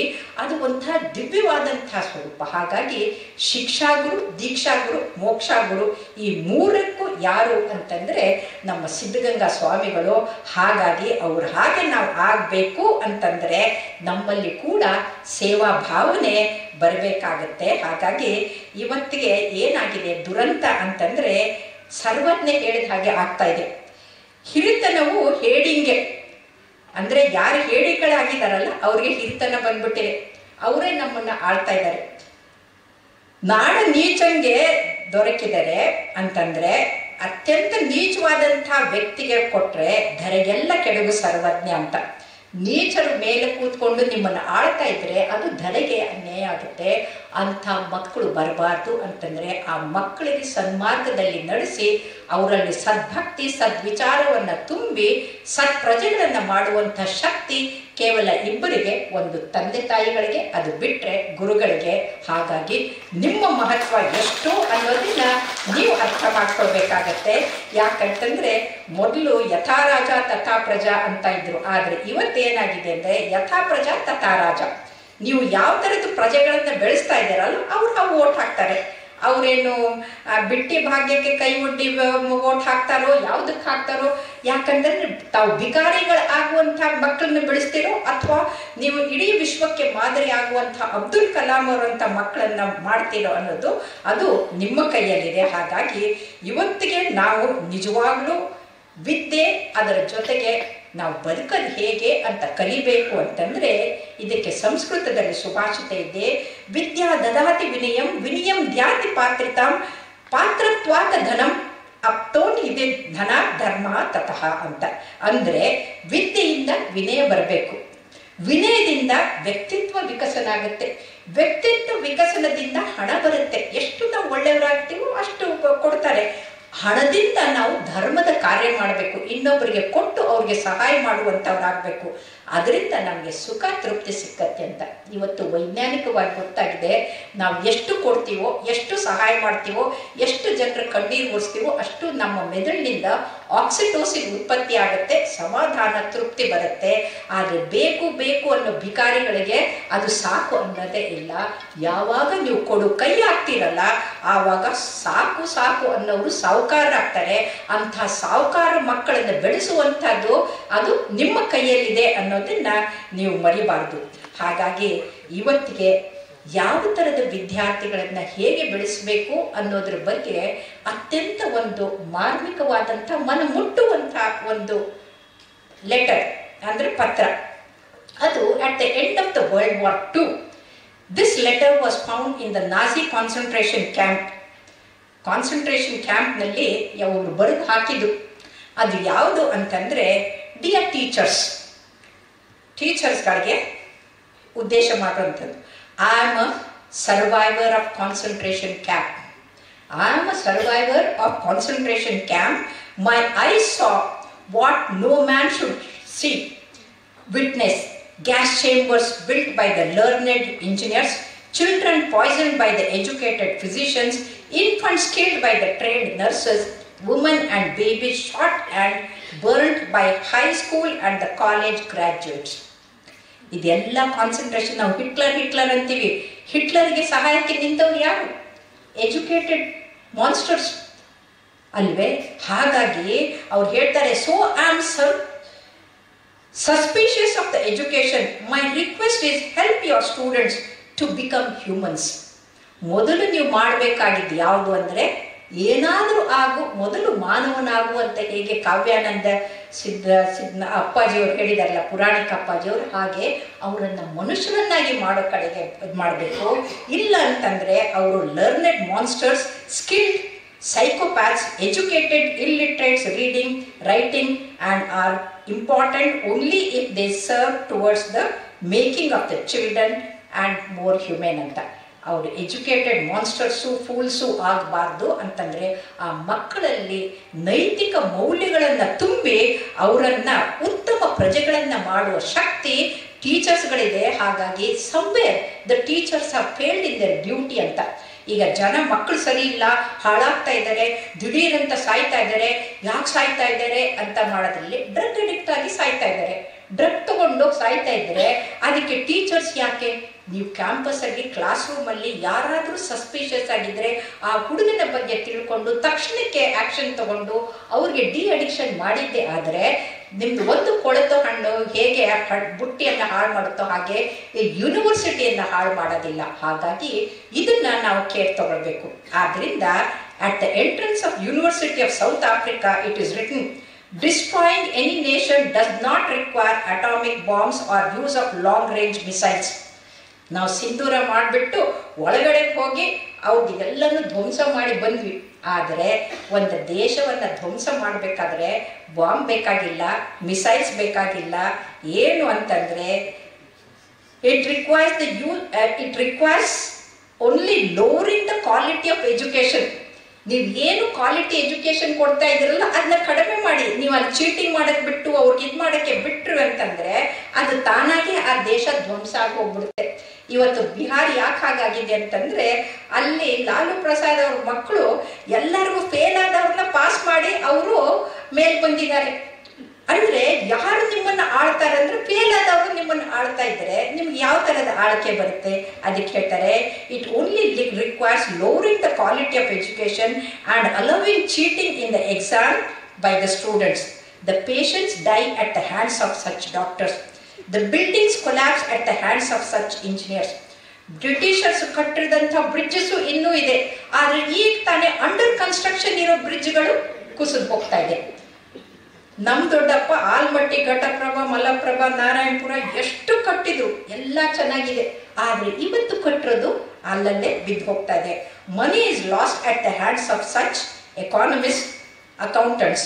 Humanity dies at the hands of such religious scholars. ಭಾಳ ಪಂಡಿತರು ರಿಲಿಜನ್ನಲ್ಲಿ ಇದು ಮಾಡಿದಂಥವ್ರು ತಲೆ ಕೆರಳಿಸುವಂಥ ಮಾತನ್ನು ಆಡಿ ಮಕ್ಕಳನ್ನ ಒಂಥರ ತಾಲಿಬಾನ್ಗಳ ಥರ ಟೆರರಿಸ್ಟ್ ಮಾಡುವಂಥ ಟೀಚರ್ಸ್ಗಳು ಯಾವತ್ತೂ ಆಗಬಾರ್ದು. Justice is lost at the hands of such judges. The collapse of education is the collapse of nation. ಎಲ್ಲಿ ಎಜುಕೇಷನ್ ಕೊಲ್ಯಾಪ್ಸ್ ಆಗುತ್ತೋ ಅಲ್ಲಿ ಇಡೀ ದೇಶ ಕೊಲ್ಯಾಪ್ಸ್ ಆಗುತ್ತೆ ಅಂತ ಹೇಳ್ತಾರೆ. ಹಾಗಾಗಿ ಈ ಥರ ದೇಶ ಕೊಲ್ಯಾಪ್ಸ್ ಆಗುವಂಥ ಸ್ಥಿತಿ ಬರಬಾರ್ದು ಅಂತ ನ್ಯಾಷನಲ್ ಎಜುಕೇಷನ್ ಪಾಲಿಸಿಯನ್ನು ತಂದರು. ಬ್ರಿಟಿಷರ್ಸ್ ಬರೋ ಮೊದಲು ಲಾರ್ಡ್ ಮೆಕ್ಯಾಲೆ ಬಂದರು 1932ನಲ್ಲಿ. ಅವರು ಫೆಬ್ರವರಿ 28 ಬ್ರಿಟಿಷ್ ಅಸೆಂಬ್ಲಿಯಲ್ಲಿ ಮಾತಾಡ್ತಾ ಹೇಳ್ತಾರೆ, I have gone through the length and breadth of India. I have not seen a single beggar. I have not seen a single liar. I have not seen a single thief ಅಂತ. ಆದರೆ ಇವತ್ತು ಎಲ್ಲ ಕಳ್ಳರು, ಎಲ್ಲ ಸುಳ್ಳರು, ಎಲ್ಲ ಇದು ಕಾರಣ ಏನು? Teaching is the responsibilities teachers. ನಾವು ರಾಜಕಾರಣಿಗಂತ ಬೆರಳು ಮಾಡಿದರೆ ಅವ್ರನ್ನ ಮಾಡಿದವ್ರು ಯಾರು? 3 ಬೆರಳು ನಮ್ಮ ಕಡೆಗಿದೆ. ಹಾಗಾಗಿ ನಾವು ಇವತ್ತು ಅದನ್ನು ನೋಡ್ಕೋಬೇಕು. ಹಾಗಾಗಿ there is no other profession in the world that is more important to the society than that of a teacher ಅಂತ ಭಾರತ ರತ್ನ ಅಬ್ದುಲ್ ಕಲಾಂಜಿ ಹೇಳ್ತಾರೆ. ಅದು 100ಕ್ಕೆ 100 ಸತ್ಯ. ಅದಕ್ಕೆ ನಾನು ಇನ್ನೊಂದು ಸೇರಿಸ್ತೀನಿ, ಡಾಕ್ಟರ್ಸ್ನ ಕೂಡ ಅದ್ರ ಜೊತೆಗೆ ಸೇರಿಸ್ತೀನಿ, ಟೀಚರ್ ಜೊತೆಗೆ ಡಾಕ್ಟರ್ಸ್ನ ಕೂಡ ಸೇರಿಸ್ತೀನಿ. ಹಾಗಾಗಿ ಉತ್ತಮವಾದಂಥ ಟೀಚರ್ಸು ಹೇಗಿರಬೇಕು ಅಂತ ನಾವು ಪಾಶ್ಚಾತ್ಯರಿಂದ ಕಲಿಬೇಕಾಗಿಲ್ಲ. We don't have to learn from them. ನಮ್ಮಲ್ಲೇ ಸಹಸ್ರಾರು ವರ್ಷದ ಹಿಂದೆ ತಮಿಳುನಾಡಿನ ತಿರುವಲ್ಲೂರವರ ಪ್ರಕಾರ ಟೀಚರ್ಗಳಿಗೆ ಇರಬೇಕಾದಂಥ, ಆಚಾರ್ಯರಿಗೆ ಇರಬೇಕಾದಂಥ ಗುಣಗಳು ಯಾವುದು ಅಂದರೆ ಸಹಾನುಭೂತಿ, ಎಂಪತಿ. ಆ ಮಕ್ಕಳು ಬಂದಿದ್ದಾರೆ ಅಂದರೆ ಹೊಡೆಯೋದು, ಬಡಿಯೋದು, ಬೇಯೋದು, get out of my class ಐಸೆ ಅಲ್ಲ. ಎಂಪತಿ ಇರಬೇಕು. ಆ ಮಗುವನ್ನು ನಿಮ್ಮ ಮಗು ಅಂತ ತಗೊಂಡಾಗ ನಿಮಗೆ ಆ ಎಂಪತಿ, ಅನುಕಂಪ ಬರುತ್ತೆ. ಸೃಜನಶೀಲತೆ, ಕ್ರಿಯೇಟಿವಿಟಿ. ಇವತ್ತು ಯಾಕೆ ಕ್ರಿಯೇಟಿವಿಟಿ ಕಡಿಮೆ ಆಗ್ತಾ ಇದೆ ಅಂದರೆ ಎಲ್ಲ ಮೊಬೈಲ್ನಲ್ಲಿ ಮುಳುಗಿರ್ತಾರೆ. ನಾನು ಬಂದಾಗಲಿಂದ ನೋಡಿದೆ ಯಾರಾದರೂ ಮೊಬೈಲ್ನಲ್ಲಿ ಮುಳುಗಿದಾರಂತ. ಹಿಂದ್ಗಡೆಯವ್ರದ್ದು ಗೊತ್ತಾಗ್ತಾ ಇಲ್ಲ, ಮುಂದ್ಗಡೆಯವ್ರಂತೂ ಯಾರೂ ಮೊಬೈಲ್ನಲ್ಲಿ ನೋಡ್ತಾ ಇಲ್ಲ. ಅಂದರೆ ಮಾತನ್ನು ಕೇಳ್ತಾ ಇದ್ದಾರೆ, ಮೊಬೈಲ್ಗೆ ಅಡಿಕ್ಟ್ ಆಗಿಲ್ಲ ಅಂತ. ಇವತ್ತು ಮೊಬೈಲು ಮತ್ತು ಈ ಸ್ಕ್ರೀನಿಂಗ್ ಟೈಮ್ನ 18,000 ಸ್ಟಡಿಗಳನ್ನ ಮಾಡಿ ನೋಡಿದ್ದಾರೆ. ಯಾವಾಗ ಮೋರ್ ದೆನ್ 2 hours ಆಗುತ್ತಲ್ಲ ಅವರಲ್ಲಿ ಕಲಿಯೋಕ್ಕೆ ಅಂತ ಸೃಜನಶೀಲತೆ ಮತ್ತು ಕ್ರಿಯೇಟಿವಿಟಿ ಎರಡೂ ಕೂಡ ಕಡಿಮೆ ಆಗುತ್ತೆ ಅಂತ ಗೊತ್ತಾಗಿರೋದ್ರಿಂದ ಮಕ್ಕಳಿಗೆ ನಾವು ಉತ್ತಮವಾದಂಥ ಶಿಕ್ಷಣ ಕೊಡಬೇಕಂತಂದರೆ ಮೊಬೈಲನ್ನು ಬಿಡಬಾರ್ದು. ಇದಕ್ಕೆ ಒಂದು ರಾಯಚೂರಿನ 185 ವರ್ಷದ ಕಾನ್ವೆಂಟ್ಗೆ ಹೋಗಿದ್ದೆ. ಅಲ್ಲಿ ಟೀಚರ್ ನನ್ನ ಇಂಟ್ರೊಡ್ಯೂಸ್ ಮಾಡಿದ್ರು. ನಾವು ದ ಫ್ಲೋರ್ ಈಸ್ ಯೋರ್ಸ್ ಅಂತ ಹೇಳಿ ಹೊರಗಡೆ ಹೋಗ್ಬಿಟ್ರು ಟೀಚರ್ಸು. 560 ಮಕ್ಕಳು ಎಷ್ಟು ಪಿನ್ ಡ್ರಾಪ್ ಸೈಲೆನ್ಸ್ ಆಗಿ ಕೂತ್ಕೊಂಡು ಪ್ರತಿಯೊಂದನ್ನು ಕೇಳಿ ಪ್ರತಿಯೊಂದನ್ನ ಅಬ್ಸರ್ವ್ ಮಾಡಿಕೊಂಡ್ರು. ಯಾಕಂದರೆ ಆ ಶಾಲೆಯಲ್ಲಿ ಮೊಬೈಲ್ ಈಸ್ ನಾಟ್ ಅಲೌಡ್. ಅದೇ ಬೆಂಗಳೂರಿನಲ್ಲಿ ಒಂದು ಪ್ರೆಸ್ಟೀಜಿಯಸ್ ಅತ್ಯಂತ ಉತ್ತಮವಾದಂಥ ಕಾಲೇಜ್ಗೆ ಹೋಗಿದ್ದೆ. ಪ್ರಿನ್ಸಿಪಲ್ ಮಾತ್ರ ನನ್ನ ಜೊತೆಗಿದ್ದಾರೆ, ಟೀಚರ್ಗಳು ಕಾಣ್ತಾನೆ ಇಲ್ಲ. ಹೋಲ್ ಆಡಿಟೋರಿಯಂ ತುಂಬಿಕೊಂಡಿದೆ, ಟೀಚರ್ಗಳು ಕಾಣ್ತಾ ಇಲ್ಲ. ನಾನು ಕೇಳಿದೆ, why ma'am your teachers are not seen, only students are there ಅಂತ. No every row there is one teacher sitting there ಅಂತ. ಒಬ್ಬೊಬ್ಬ ಲೆಕ್ಚರು, ಒಬ್ಬೊಬ್ಬ ಅಸಿಸ್ಟೆಂಟ್ ಪ್ರೊಫೆಸರು, ಒಬ್ಬ ಪ್ರೊಫೆಸರು ಒಂದೊಂದು ರೋನಲ್ಲಿ ಕೂತ್ಕೊಂಡಿದ್ದಾರೆ. ಹೇಗೆ? ಮಾರಲ್ ಪೊಲೀಸಿಂಗ್ ಮಾಡೋಕ್ಕೆ. ಅವ್ರು ಮೊಬೈಲ್ ನೋಡದೆ ಅದು ಮಾಡ್ಕೊಂಡೆ ಆ ಕಡೆ ಈ ಕಡೆ ನೋಡಬಾರದಂತ ಇಂಥ ದುಸ್ಥಿತಿ ಇವತ್ತು ಬಂದ್ಬಿಟ್ಟಿದೆ.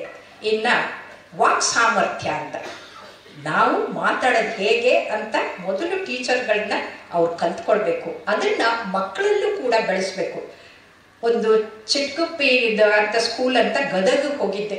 ಎಂಥ ಅದ್ಭುತವಾದ ಸ್ಕೂಲ್ ಅಂತಂದರೆ, 2 ಹುಡುಗಿಯರು ಜುಗಲ್ಬಂದಿ ಥರ ನನ್ನನ್ನು ಪ್ರೆಸೆಂಟ್ ಮಾಡ್ತಾ ಇದ್ದಾರೆ. ಅದು ಎಷ್ಟು ಚೆನ್ನಾಗಿ ಮಾಡಿದ್ರು ಅಂತಂದರೆ, ಕೊನೆಗೆ ಇನ್ನೊಬ್ಬರನ್ನ ಪ್ರೆಸೆಂಟ್ ಮಾಡಿದವ್ರು ಆ ಹುಡುಗಿಯರಿಗೆ ಹೋಗ್ಬಿಟ್ಟು, ಸರ್ ನೀವೇನು ಸರ್ ಅವರಿಬ್ಬರಿಗೂ ಕೊಟ್ಬಿಟ್ರೆ ನಮಗೆ ಕೊಡಬೇಕಾಗಿತ್ತು ಮೇಡಮ್ ಅವ್ರದ್ದು ಬಯೋಡೇಟಾ, ನಾವು ಇನ್ನೂ ಚೆನ್ನಾಗಿ ಮಾಡ್ತಾ ಇದ್ವಿ ಅಂತ.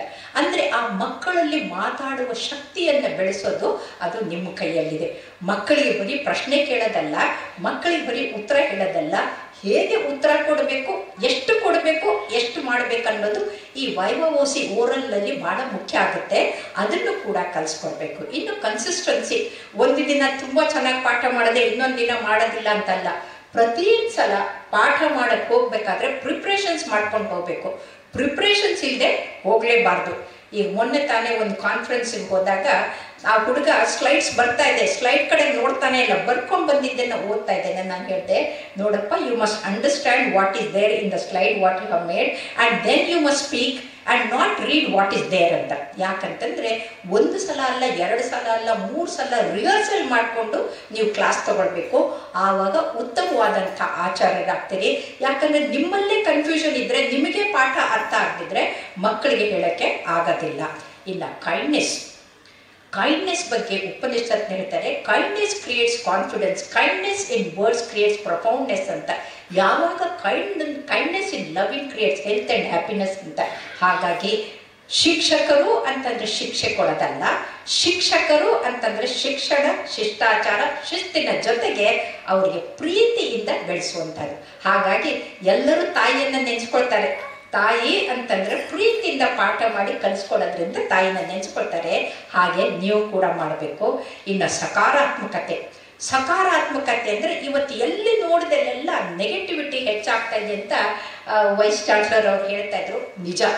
ಇದನ್ನು ನಾನು ಕಂಜನೈಟ್ಲಿ ಪಾಸಿಟಿವ್ ಪರ್ಸನ್ ಅಂತ ಯಾಕೆ ಹೇಳ್ತೀನಿ ಅಂದರೆ, ಸ್ಕೂಲಲ್ಲಿದ್ದಾಗ ಮದರ್ ಜುಸ್ತಿನಾ ಅಂತ ಒಬ್ಬರು ಜರ್ಮನ್ ಲೇಡಿ ಇದ್ದರು. ಅವರು ಮದರ್ ಸುಪೀರಿಯರ್.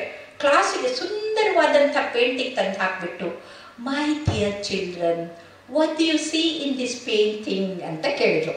ಅವರು ಜರ್ಮನ್ ಸುದ್ದಿ ಅನ್ನಲ್ಲ, ದ ಅಂತಾರೆ, ಮೈ ಡಿಯರ್ ಅಂತಾರೆ. ಒಬ್ಬಳು ಎದ್ದು ನಿಂತ್ಕೊಂಡ್ಬಿಟ್ಟು, mother I see the meadows, green meadows ಅಲ್ಲೋ. ನಾನು mother I see the pond with the lovely swan swimming ಅಂತಂದೆ. ಇನ್ನೊಬ್ಳು mother I see the children playing ಅಂದರು. ಇನ್ನೊಬ್ಳು ಐ ಸಿ ದ ಸನ್ರೈಸ್ ಅಂದರು. ಇನ್ನೊಬ್ಳು I see the beautiful huts ಅಂತ ಬಂದರು.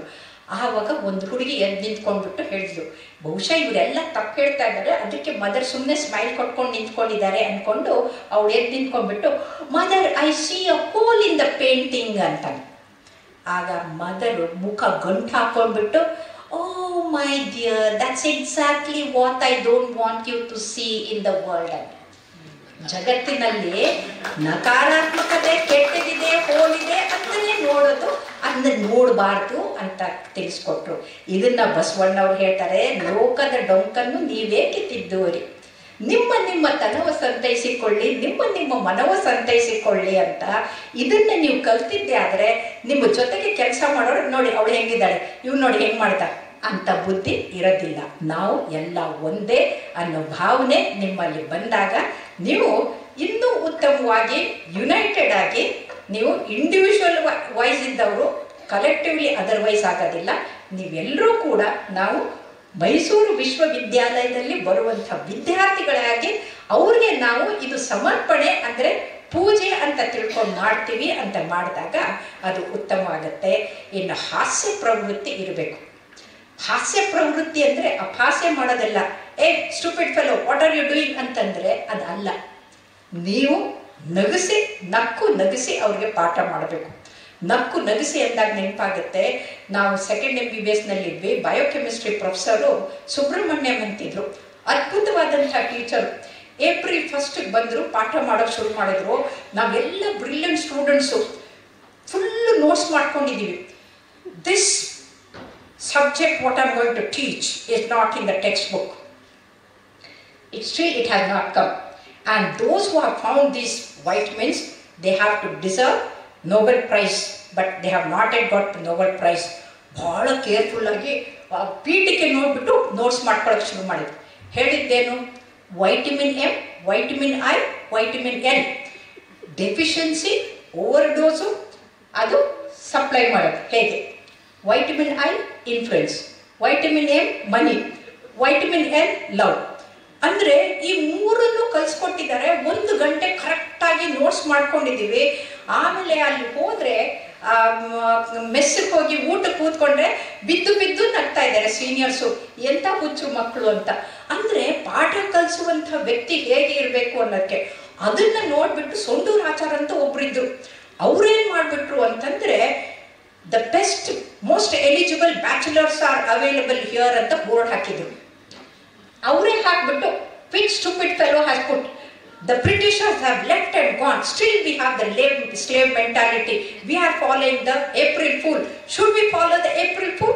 We have got ಸ್ವತಂತ್ರ ಬಂದ ಮೇಲೆ ಸ್ವತಂತ್ರ ವಿಚಾರ ಬೇಡವೆ ಅಂತ ಹಂಗೆಲ್ಲ ಬೈಯೋಕೆ ಶುರು ಮಾಡಿದ್ರು. ನಾವೆಲ್ಲ ಸ್ಟೂಡಿಯಸ್ ಮಕ್ಕಳು. the fellow who has done, you come and say sorry ಅಂತ ಯಾರೂ ಮಾಡಿಲ್ಲ. ನಾವು ಯಾರು ಸಾರಿ ಸರ್ ಅಂತ ಎಲ್ಲರೂ ಹೇಳ್ತಾ ಇದ್ದೀವಿ. ಯಾಕಂದರೆ ಕ್ಲಾಸ್ ತಪ್ಪಿಸ್ಬಿಟ್ರೆ ನಾವು ಅಷ್ಟು ಸ್ಟೂಡಿಯಸ್ ಮಕ್ಕಳು. I don't want the mass sorry, I want the individual who has done to come and say sorry ಅಂತ ನೋಡಿದರೆ ಅವರೇ ಹಾಕಿದ್ರು. ಯಾಕಂದರೆ ಸುಬ್ರಹ್ಮಣ್ಯಂ ಹಿಡ್ಕೊಂಡು ಟ್ಯೂಟರ್ವರೆಗೂ ಎಲ್ಲ ಬ್ಯಾಚುಲರ್ಸೇ ಇದ್ರು ಆ ಡಿಪಾರ್ಟ್ಮೆಂಟಲ್ಲಿ. ಇವರು ಒಬ್ಬರೇ ಮದುವೆ ಆದವರು. ಸೊ ಮದುವೆ ಆದವರು ಇವರು ಅವ್ರ ಮೇಲೆ ಜೋಕ್ ಮಾಡಿ ಅವರಿಗೆ ಇದು ಮಾಡಿದ್ರು. ಅಂದರೆ ಇದು ಎಷ್ಟು ಕ್ರಿಯೇಟಿವಿಟಿ ಇರುತ್ತೆ ಆ ಹಾಸ್ಯ ಪ್ರವೃತ್ತಿಯಲ್ಲಿ ಅನ್ನೋದೇ ಗೊತ್ತಾಗತ್ತೆ. ಇನ್ನು ಅಪ್ರೋಚಬಿಲಿಟಿ, ಯಾವಾಗಲೂ ಮುಖ ಗಂಟು ಹಾಕ್ಕೊಂಡು ಸೀರಿಯಸ್ ಆಗಿದ್ದರೆ ಅವ್ರಿಗೆ ಕನ್ಫ್ಯೂಷನ್ ಇದ್ದರೆ, ಏನಾದರೂ ಡೌಟ್ ಇದ್ದರೆ ಬಂದು ಕೇಳೋಕ್ಕೆ ಆಗೋದಿಲ್ಲ. ಹಾಗಾಗಿ ಅಪ್ರೋಚಬಿಲಿಟಿ ಇರಬೇಕು. ಅವ್ರು ಬಂದು ಕೇಳುವಾಗಿರಬೇಕು. ನಾವು ಮೇಡಮ್ ಹತ್ರ ಹೋದೆ, ಸರ್ ಹತ್ರ ಹೋದರೆ ನಮ್ಮ ಕನ್ಫ್ಯೂಷನ್ ಹೋಗುತ್ತೆ, ನಮಗೆ ಕ್ಲಿಯಾರಿಟಿ ಬರುತ್ತೆ ಅನ್ನೋ ಧೈರ್ಯ ಅವ್ರಿಗಿರಬೇಕು. ಅದರ ಜೊತೆಗೆ ನಿಷ್ಪಕ್ಷಪಾತವಾಗಿರಬೇಕು. ಒಂದು ಮಗುಗೆ ಹೆಚ್ಚು, ಇನ್ನೊಂದು ಮಗುಗೆ ಕಡಿಮೆ ಮಾಡಬಾರ್ದು. ಒಂದು ಕಣ್ಣಿಗೆ ಬೆಣ್ಣೆ, ಇನ್ನೊಂದು ಕಣ್ಣಿಗೆ ಸುಣ್ಣ ಮಾಡಿಬಿಟ್ರೆ ಆ ಮಕ್ಕಳಲ್ಲಿ ಒಂಥರ ಸುಪೀರಿಯಾರಿಟಿ ಇನ್ಫೀರಿಯಾರಿಟಿ ಕಾಂಪ್ಲೆಕ್ಸ್ ಬಂದರೆ ಆ ಮಕ್ಕಳು ಚೆನ್ನಾಗಿ ಓದೋಕ್ಕಾಗಲ್ಲ. ಇದನ್ನು ನಾನು ಕಲ್ತಿದ್ದೇನು ಅಂತಂದರೆ, ಸಿದ್ಧಗಂಗಾ ಶಾಲೆಯಲ್ಲಿ ನಾನು ಗೌರ್ನಿಂಗ್ ಬಾಡಿಯಲ್ಲಿದ್ದೀನಿ. ಒಂದು ಸ್ವಾತಂತ್ರ್ಯ ದಿನಾಚರಣೆ ದಿನ ಒಂದೊಂದು ಕ್ಲಾಸು 10 ಕ್ಲಾಸ್ದಲ್ಲಿ ಆ ಡಿವಿಷನ್ನ ಎಲ್ಲ ಮಕ್ಕಳು ಕೂಡ ಡ್ರಿಲ್ ಮಾಡ್ತಾ ಇದ್ದಾರೆ, ಡ್ಯಾನ್ಸ್ ಮಾಡ್ತಾ ಇದ್ದಾರೆ. ಅಂದರೆ ಆಯ್ಕೆ ಮಾಡಿ ಇವ್ರ ಹತ್ರ ಅಂತಲ್ಲ, ಇಡೀ ಶಾಲೆಯಲ್ಲಿರೋ 1200 ಚಿಲ್ಡ್ರನ್ ಅವತ್ತು ಎಲ್ಲರೂ ಭಾಗವಹಿಸಿದ್ದಾರೆ. ಇದು ನಿಷ್ಪಕ್ಷಪಾತವಾಗಿ ತೋರುವಂಥದ್ದು. ಇನ್ನು ಪ್ಯಾಷನ್ ಅಂದರೆ ಪಾಠ ಮಾಡೋದು, ಅದು ಅದ್ಭುತವಾದಂಥದ್ದು. ಯಾವುದೇ ಒಂದು ಪಾಠ ಮಾಡಿದ್ರೆ ಕೊನೆಗೆ ನಿಮ್ಗೆ ಎಷ್ಟು ಸಂತೋಷ ಆಗುತ್ತೆ ಅಂತಂದರೆ, ಅದು ಫೀಲ್ ಗುಡ್ ಹಾರ್ಮೋನ್ಸು ಉತ್ಪತ್ತಿ ಆಗುತ್ತೆ, ಎಂಡೋರ್ಫಿನ್ಸು, ನ್ಯೂರೋಪೆಪ್ಟೈಡ್ ಉತ್ಪತ್ತಿಯಾಗಿ ನಾನು ಸಾರ್ಥಕವಾಯಿತು, ಇವತ್ತು ತುಂಬ ಚೆನ್ನಾಗಾಯಿತು ಅನ್ನೋ ಭಾವನೆ ನಿಮಗೂ ಬರಬೇಕು. ಪಾಠ ಕಲಿತವ್ರಿಗೆ ಇವತ್ತು ನಾವು ಕಲಿತ್ವಿ ಅನ್ನೋ ಭಾವನೆ ಅವ್ರಿಗೂ ಬರಬೇಕು. ಇದರ ಜೊತೆಗೆ ನಾವು ಸ್ಫೂರ್ತಿದಾಯಕವಾಗಿರಬೇಕು. ನೋಡಿದಾಗ ಏನೋ ಒಂಥರ ಹಾಕ್ಕೊಂಡು ಕೂದಲು ಬಿಟ್ಕೊಂಡು ಹೆಂಗೋ ಮಾಡಿಕೊಂಡು ಹೋದರೆ ಆ ಮಕ್ಕಳಿಗೆ ಇನ್ಸ್ಪೈರಿಂಗ್ ಆಗಿರೋದಿಲ್ಲ. ನೀಟಾಗಿ ಶುಭ್ರವಾಗಿ ಸ್ವಚ್ಛವಾಗಿ ನಾವು ಇದ್ದರೆ ನಮ್ಮ ಮಾತು ಕೂಡ ಅಷ್ಟೇ ಚೆನ್ನಾಗಿರಬೇಕು, ಅದು ಕೂಡ ಚೆನ್ನಾಗಿರಬೇಕು. ಹಾಗಾಗಿ ನಡೆ ಶುಚಿ, ನುಡಿ ಶುಚಿ, ಮನಶುಚಿ, ಭಾವಶುಚಿ ಎಲ್ಲವೂ ಶುಚಿಯಾಗಿರಬೇಕು. ಹಾಗೆ ಶುಚಿಯಾಗಿದ್ದರೆ ಅವ್ರಿಗೆ ತುಂಬ ಇಷ್ಟ ಆಗುತ್ತೆ, ಇನ್ಸ್ಪೈರಿಂಗ್ ಆಗ್ತಾರೆ. ಇನ್ನು ಕೊನೆಯದಾಗಿ ಅವರು ಹೊಂದಾಣಿಕೆ, ಅಡಾಪ್ಟಬಿಲಿಟಿ, ಅಡ್ಜಸ್ಟಬಿಲಿಟಿ ಮಕ್ಕಳು ಕಲಿಸ್ಕೊಡ್ಬೇಕು. ಇವತ್ತು ಏನಾಗಿದೆ ಅಂದರೆ, ಮೊಬೈಲ್ ಬೇಡ ಅಂತಂದರೆ ಸೂಸೈಡ್ ಮಾಡ್ಕೊಳ್ಳೋ ಮಕ್ಕಳು ಆಗ್ತಾ ಇದ್ದಾರೆ. ಇದು ಯಾಕಂದರೆ ಅವ್ರಿಗೆ ಕಷ್ಟ ಅನ್ನೋದೇ ಗೊತ್ತಿಲ್ಲ. ಇವತ್ತು ನಾನು ಹೇಳೋದು ವೈಟಮಿನ್ N ಡೆಫಿಷಿಯನ್ಸಿ ಆಗಿದೆ ಅಂತ. ವೈಟಮಿನ್ N ಅಂದರೆ ಏನು? ತಂದೆ ತಾಯಿಗಳು ನೋ ಅನ್ನೋದೇ ಇಲ್ಲ, ಕೇಳಿದ್ದೆಲ್ಲ ಕೊಡಿಸ್ಬಿಡ್ತಾರೆ. ಹಾಗಾಗಿ ಆ ವೈಟಮಿನ್ N ಡೆಫಿಷಿಯನ್ಸಿ ಆಗಿರೋದ್ರಿಂದ ಮಕ್ಕಳು ಹಾಳಾಗ್ತಾ ಇದ್ದಾರೆ. ಅವ್ರಿಗೆ ಸರಿಯಾಗಿ ಕಲಿಸ್ಕೊಡ್ಬೇಕು. ಅಂದರೆ ಸಮಯ ಪಾಲನೆಯನ್ನು ನಾವು ಮಾಡಬೇಕು. You can go to a shop, buy the clock, you can buy the watch, but you cannot buy the time. So time ಮ್ಯಾನೇಜ್ಮೆಂಟನ್ನು ಎಲ್ಲ ಟೀಚರ್ಸು ಅವರು ಕಲ್ತ್ಕೊಳ್ಳೇಬೇಕು. ಹಾಗಾಗಿ ಈ ಟೈಮ್ ಮ್ಯಾನೇಜ್ಮೆಂಟು ಕಲಿಬೇಕು ಅಂತಂದರೆ ಮೋಸ್ಟ್ ಇಂಪಾರ್ಟೆಂಟ್, ವೆರಿ ಅರ್ಜೆಂಟ್ ಮೊದಲು ಮಾಡಬೇಕು. ಯಾವುದು? ಕ್ಲಾಸ್ನಲ್ಲಿ ಪಾಠ ಮಾಡೋದು. ಅವತ್ತಿನ ಟಾಪಿಕ್ ಏನು ಅದಕ್ಕೆ ಪ್ರಿಪ್ರೇಷನ್ಸು ಮಾಡ್ಕೊಂಡು ಹೋಗಬೇಕು. ಉಳಿದಿದ್ದು ಮುಖ್ಯ ಅಲ್ಲ. ಎಷ್ಟೋ ಜನ ಇರ್ತಾರೆ, ಸಾರಿಗೆ ಉಪ್ಪು ಹಾಕೋದು ಮರ್ತಿದ್ದೆ, ಇಲ್ಲಿ ಬಂದಮೇಲೆ ಫೋನ್ ಮಾಡಿ ಹೇಳ್ತಾರೆ ನೋಡಿ ಅಂತ. ಅಲ್ಲ, ಮನೆಯದು ಮನೆಯಲ್ಲಿ, ಇಲ್ಲಿದು ಇಲ್ಲಿದು. ನಾವು ಆಸ್ಪತ್ರೆಗೆ ಬಂದಮೇಲೆ ರೋಗಿ ಬಿಟ್ಟರೆ ಮಿಕ್ಕಿದ್ದನ್ನು ಯೋಚನೆ ಮಾಡಲ್ಲ. ಅದು ಬಹಳ ಮುಖ್ಯ ಆಗುತ್ತೆ. ಹಾಗಾಗಿ there are 2 kinds of people. Some are rewarded with the wealth and others are rewarded with the wisdom ಅಂತ ತಿರುವಲ್ಲೂರ್ ಅವ್ರು ಹೇಳ್ತಾರೆ. ವೆಲ್ತು ಬರುತ್ತೆ. ಈಗೇನು UGC ಸ್ಕೇಲ್ನಲ್ಲಿ ಎಲ್ಲರಿಗೂ ನಿಮ್ಮ ಸಂಬಳ ಬರ್ತಾ ಇದೆ. ಹಾಗಾಗಿ ಸಂಬಳಕ್ಕೆ ತಲೆ ಕೆಡಿಸ್ಕೊಳ್ಬೇಕಾಗಿಲ್ಲ. ನಾನು ಪ್ರಾರಂಭ ಮಾಡಿದಾಗ 940 ರೂಪಾಯಿ. ಆಮೇಲೆ ಪ್ರೊಫೆಸರ್ ಆಗಿದ್ದು ಏನು ರಿಟೈರ್ಮೆಂಟ್ 2 ವರ್ಷ ಇದ್ದಾಗ ನನ್ನ ಮಗಳು ಅಳಿಯ ಪ್ರೊಫೆಸರ್ ಆಗಿ ಹೋಗ್ಬಿಟ್ಟಿತ್ತು. ಆವಾಗ ಪ್ರೊಫೆಸರ್ ಆದೆ. ಸಂಬಳ ಬರ್ತಿದ್ದು 7500 ರೂಪಾಯಿ. ನನ್ನ ಮಗ ಫಸ್ಟು ಪಾಸ್ ಆಗ್ತಾ ಇದ್ದಂಗೆ IBMನಲ್ಲಿ ಸೇರ್ಕೊಳ್ತಾ ಇದ್ದಂಗೆ, ಅಮ್ಮ you have wasted your life ಅಂತಂದ. ಮಗನೇ, ಇದನ್ನ ನೀನು ನನಗೆ ಹೇಳಬೇಕಾಗಿಲ್ಲ, ನಾನು ನಿನಗೆ ಮಾರ್ಗದರ್ಶನ ಮಾಡಬೇಕು. ಬದುಕದು ಹೇಗೆ ಅಂತ ಕಲಿಬೇಕು ಅಂತಂದರೆ ತನಗಾಗಿ ಬದುಕೋದಲ್ಲ, ಇತರಿಗಾಗಿ ಬದುಕೋದು, ಅದು ಬದುಕು. ನಾನು ಸತ್ತಾಗ ನೋಡು ಎಷ್ಟು ಜನ ಬರ್ತಾರೆ ಕಣ್ಣೀರಾಕಕ್ಕೆ, ಆವಾಗ ನಿನಗೆ ಗೊತ್ತಾಗತ್ತೆ ನಿಮ್ಮಮ್ಮ ಬದುಕಿದ್ರೋ ಇಲ್ಲೋ ಅಂತಂದು. ಹಾಗಾಗಿ ವೆಲ್ತ್ ಮುಖ್ಯ ಅಲ್ಲ, ವಿಸ್ಡಮ್ ಭಾಳ ಮುಖ್ಯ ಆಗುತ್ತೆ. ಹಾಗಾಗಿ ಈ ಬಂಧು ಅಂತಂದ್ರೆ ಅಂದಾಗ ಬಂಧು ಆದವರು ಬಂದುಂಡು ಹೋಗುವವರು, ಬಂಧನ ಕಳೆಯುವರರಿಯದ ಗುರುವಿಗಿಂತ ಬಂಧುಗಳು ಉಂಟೆ ಸರ್ವಜ್ಞ ಅಂತ ಹೇಳ್ತಾನೆ. ಹಾಗಾಗಿ ಈ ಗುರುವಿನ ಪಾದ ಬಹಳ ಮುಖ್ಯ ಆಗುತ್ತೆ. ಇನ್ನೊಂದು ಟೀಚರ್ಸ್ಗಳು ಮುಖ್ಯವಾಗಿ ಕಲಿಬೇಕಾಗಿದ್ದು ಏನು ಅಂತಂದ್ರೆ B in the mid line ಅಂತ ಅರಿಸ್ಟಾಟಲ್ ಹೇಳ್ತಾರೆ. Aristotle the great philosopher, he says B in the mid path ಅಂತ. ಎಕ್ಸ್ಟ್ರೀಮ್ ಲೆಫ್ಟ್ಗೂ ಬೇಡ, ರೈಟ್ಗೂ ಬೇಡ, ಮಧ್ಯದಲ್ಲಿರುವಂಥ. ಈ ಲೆಫ್ಟಿಸ್ಟ್ಗಳ ಹಾವಳಿಯಿಂದ ಎಷ್ಟೋ ಯೂನಿವರ್ಸಿಟಿಗಳು ಹಾಳಾಗಿದೆ, ಆ ಮಕ್ಕಳು ಕೂಡ ಹಾಳಾಗಿದ್ದಾರೆ, ದೇಶ ಕೂಡ ಹಾಳಾಗ್ತಾ ಇದೆ. ಹಾಗಾಗಿ ಆ ಲೆಫ್ಟಿಸ್ಟ್ಗಳು ಆಗೋದನ್ನು ಬಿಟ್ಟು ನಾವು ಉತ್ತಮರಾಗೋದನ್ನು ಕಲಿತಿದ್ದೆ ಆದರೆ ಒಳ್ಳೆಯದಾಗತ್ತೆ. ಆದರೆ ಸಿದ್ದೇಶ್ವರಪ್ಪ ಅವ್ರು ಹೇಳ್ತಾರೆ, ಮನುಷ್ಯ ಮನೆ ಬದಲಾಯಿಸ್ತಾನೆ, ಇದು ವಾಸ್ತು ಸರಿ ಇಲ್ಲ ಅಂತ ಮನೆ ಬದಲಾಯಿಸ್ತಾನೆ, ಊರು ಬದಲಾಯಿಸ್ತಾನೆ, ಇಲ್ಲಿ ಕೆಲಸ ಚೆನ್ನಾಗಿಲ್ಲ ಬೇರೆ ಊರಿಗೆ ಹೋಗ್ತೀನಿ ಅಂತ ಹೋಗ್ತಾರೆ, ಬಟ್ಟೆ ಬದಲಾಯಿಸ್ತಾರೆ, ಕೊಳೆ ಆಗಿದೆ ಶುಚಿಯಾಗಿರಬೇಕು ಅಂತ, ಸ್ನೇಹಿತರನ್ನು ಕೂಡ ಬದಲಾಯಿಸ್ತಾರೆ. ಆದರೆ ಅವರಿಗೆ ನೆಮ್ಮದಿ ಇಲ್ಲ. ಯಾಕೆ ಜನರಿಗೆ ನೆಮ್ಮದಿ ಇಲ್ಲ? ಕಾರಣ ಅವ್ರು ತನ್ನನ್ನು ಬದಲಾಯಿಸೋಕ್ಕೆ ಪ್ರಯತ್ನ ಪಟ್ಟಿಲ್ಲ. ನಿಮ್ಮ ಮನಸ್ಸನ್ನು ಅಂತಸ್ಫೂರ್ತಿಯಾಗಿ ನಾವು ಹೇಗಿರಬೇಕು ಅನ್ನೋದನ್ನು ಕಲ್ತಿಲ್ಲ. ಅದಕ್ಕೆ ಈ ಸಮಾಜನ ಬದಲಾಯಿಸುವಂಥ ಶಕ್ತಿ ಕೇವಲ ಇಬ್ಬರಿಗಿದೆ. ಒಂದು ತಾಯಿ, ಹೆತ್ತ ತಾಯಿ, ಎರಡನೇದು ಅವರನ್ನು ಬೆಳೆಸುವಂಥ ಶಿಕ್ಷಕರು, ಆಚಾರ್ಯರು.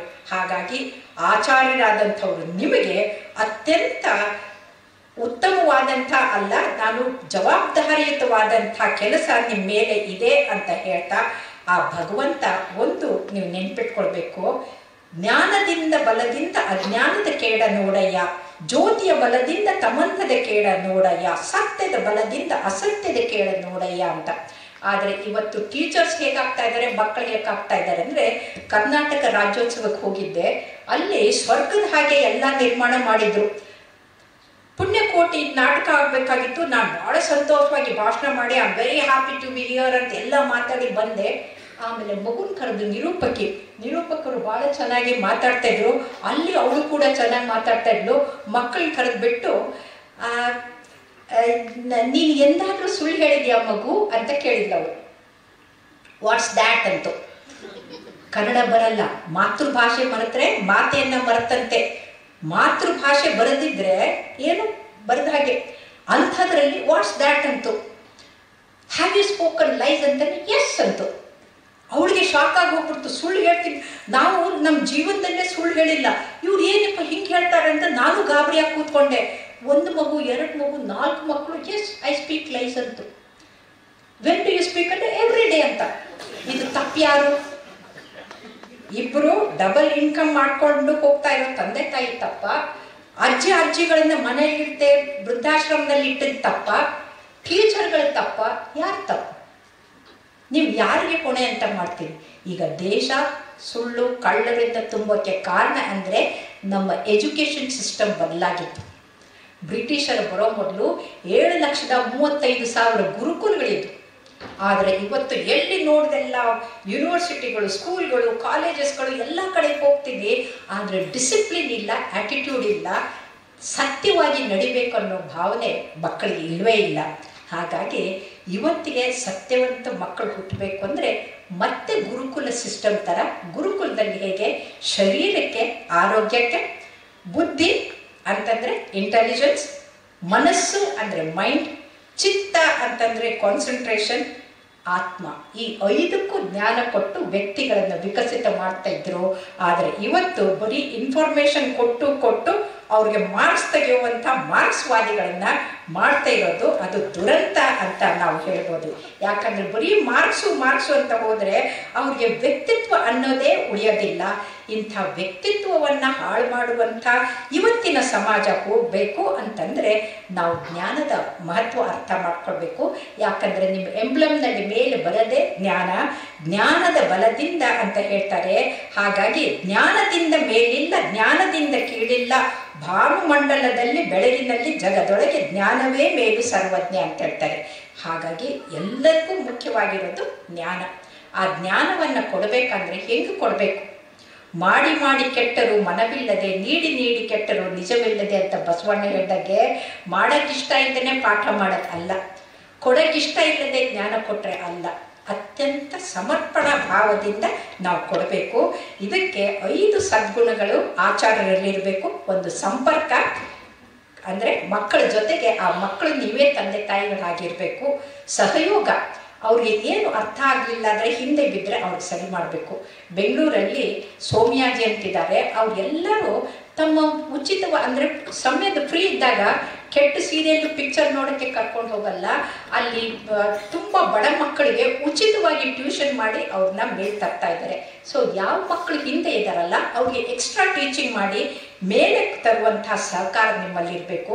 ಆ ಸೇವಾ ಭಾವನೆ ಇರಬೇಕು. ಕೊನೆಯದಾಗಿ ಸಮರ್ಪಣೆ. ಈ ಪರಮಾತ್ಮನ ಈ ಜಗತ್ತಿನಲ್ಲಿ ಸರ್ವರಲ್ಲೂ ಪರಮಾತ್ಮನ ಸ್ವರೂಪ ಇದ್ದಾಗ ನಾವು ಅದಕ್ಕೆ ಸೇವಕರಾಗಿ ಕೊಡ್ತಾ ಇದ್ದೀವಿ ಅಂತ ನಾವು ಯಾವಾಗ ಸತ್ಯ ಶುದ್ಧ ಕಾಯಕ ಮಾಡಿ ದಾಸೋಹಿಗಳಾಗ್ತೀವಲ್ಲ, ಆವಾಗ ಉತ್ತಮವಾದಂಥ ಆಚಾರ್ಯರು ಆಗ್ತೀರಿ, ಪ್ರಾಚಾರ್ಯರು ಆಗ್ತೀರಿ, ಅದರ ಜೊತೆಗೆ ಗುರುಗಳು ಆಗ್ತೀರಿ ಅಂತ ಹೇಳ್ತಾ ಆ ಭಗವಂತ ನಿಮಗೆ ಅತ್ಯಂತ ಅದ್ಭುತವಾದಂಥ ಒಂದು ಸೌಭಾಗ್ಯವನ್ನು ಕೊಟ್ಟಿದ್ದಾರೆ. ಅಂಥ ಸೌಭಾಗ್ಯ ನಿಮ್ಮ ಜೊತೆಗೆ ಮಾತಾಡೋಕ್ಕೆ ನನಗೂ ಸೌಭಾಗ್ಯವನ್ನು ಲೋಕನಾಥ್ ಅವರು ಕೊಟ್ಟಿದ್ದಾರೆ. ಹಾಗಾಗಿ ನಿಮ್ಮೆಲ್ಲರಿಗೂ ಆ ಭಗವಂತ ಆರೋಗ್ಯ, ಆಯುಷ್ಯು, ಸಂಪತ್ತು, ಸಮೃದ್ಧಿ, ನೆಮ್ಮದಿ, ಯಶಸ್ಸು, ತೇಜಸ್ಸು, ವರ್ಚಸ್ಸು, ಓಜಸ್ಸನ್ನು ಕೊಟ್ಟು ಸರ್ವಪಳ್ಳಿ ರಾಧಾಕೃಷ್ಣನ ಹಾಗೆ ಉಸಿರು ನಿಂತ ಮೇಲೆ ಹೆಸರು ಬರೋ ಹಾಗೆ ಆಗದಿದ್ರು ಕೂಡ ನಿಮ್ಮ ಶಿಷ್ಯರು ನಿಮ್ಮನ್ನ ನೆನೆಸುವ ಹಾಗೆ ಮಾಡಿದರೆ ಅಷ್ಟು ಸಾಕು ಅಂತ ಹೇಳ್ತಾ ನಾನು ಮಾತು ಮುಗಿಸ್ತೀನಿ.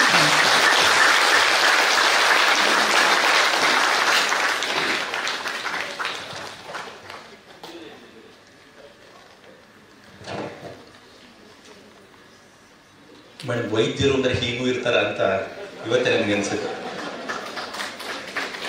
ನಾವು ಇತ್ತೀಚಿನ ವೈದ್ಯರು ನೋಡಿದ್ರೆ ಒಂದು ಸಂಸ್ಕೃತದ ಉಕ್ತಿ ನೆನಪಾಗುತ್ತೆ, ವೈದ್ಯರಾಜ ನಮೋಸ್ತುಭ್ಯಂ ಯಮರಾಜ ಸಹೋದರ ಅಂತ. ವೈದ್ಯ ಯಾರು ಅಂದರೆ ಯಮರಾಜನ ಸಹೋದರ, ಅವನ ಏಜೆಂಟು, ಇಲ್ಲಿಂದಲೇ ಕಳಿಸ್ಕೊಡೋದಕ್ಕೆ.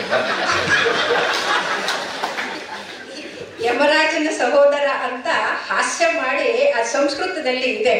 ಒಬ್ಬ ವೈದ್ಯ ಊರಿಗೆ ಹೋಗಿರ್ತಾನಂತೆ, ವಾಪಸ್ ಬರ್ತಾ ನೋಡ್ತಾನೆ ಅಲ್ಲಿ ಚಿತೆ ಸುಡ್ತಾ ಇರುತ್ತಂತೆ. ಆವಾಗ ನಾನೂ ಇಲ್ಲ, ನನ್ನ ಅಣ್ಣನೂ ಇಲ್ಲ, ಇವ್ನು ಹೆಂಗೆ ಸತ್ತ ಅಂತ. ಅಂದರೆ ವೈದ್ಯ ಔಷಧಿ ಕೊಟ್ಟು ತಕ್ಕ ಔಷಧಿಯನ್ನು ಕೊಟ್ಟರೆ ಗುಣ ಆಗುತ್ತೆ, ತಕ್ಕ ಔಷಧಿ ಕೊಡಲರಿಯದ ವೈದ್ಯನ ವೈಕುಂಠ ಯಾತ್ರೆ ಸರ್ವಜ್ಞ ಅಂತ ಹೇಳಿದ ಹಾಗೆ, ಆ ವೈಕುಂಠ ಯಾತ್ರೆ ಮಾಡೋಕ್ಕೆ ನಾನೂ ಇಲ್ಲ, ನನ್ನ ಅಣ್ಣನೂ ಇಲ್ಲ, ಇವ್ನು ಹೇಗೆ ಸತ್ತ ಅಂತ ಹೇಳ್ತಾರೆ. ಆದರೆ ಒಂದು ನೆನ್ಪಿಟ್ಕೊಳ್ಬೇಕು, ನಾವು ಪ್ರತಿಯೊಬ್ಬರು ಕೂಡ ಈಗ ನೀವು ಅವರಿಗೆ ಬದುಕನ್ನು ಕಲ್ಪಿಸೋಕ್ಕೆ ನೀವು ಪ್ರಯತ್ನ ಮಾಡ್ತೀರಿ, ಅವ್ರ ಬದುಕಿನಲ್ಲಿ ಕಷ್ಟ ಆದಾಗ ಅವ್ರನ್ನ ಜೀವ ಸಾವಿನಿಂದ ಉಳಿಸೋಕ್ಕೆ ನಾವು ಪ್ರಯತ್ನ ಮಾಡ್ತೀವಿ. ಹಾಗಾಗಿ ನಾವಿಬ್ಬರು ಕೂಡ ಒಂದೇ ನಾಣ್ಯದ 2 ಮುಖಗಳು ಅಂತ ಹೇಳಕ್ಕೆ ಬಯಸ್ತೀವಿ.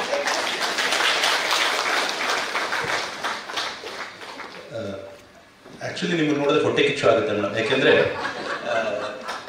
ಗುರುವಿನ ಸ್ಥಾನ ಸಿಗೋದು ಬಹಳ ಅಪರೂಪ, ದುರ್ಲಭ.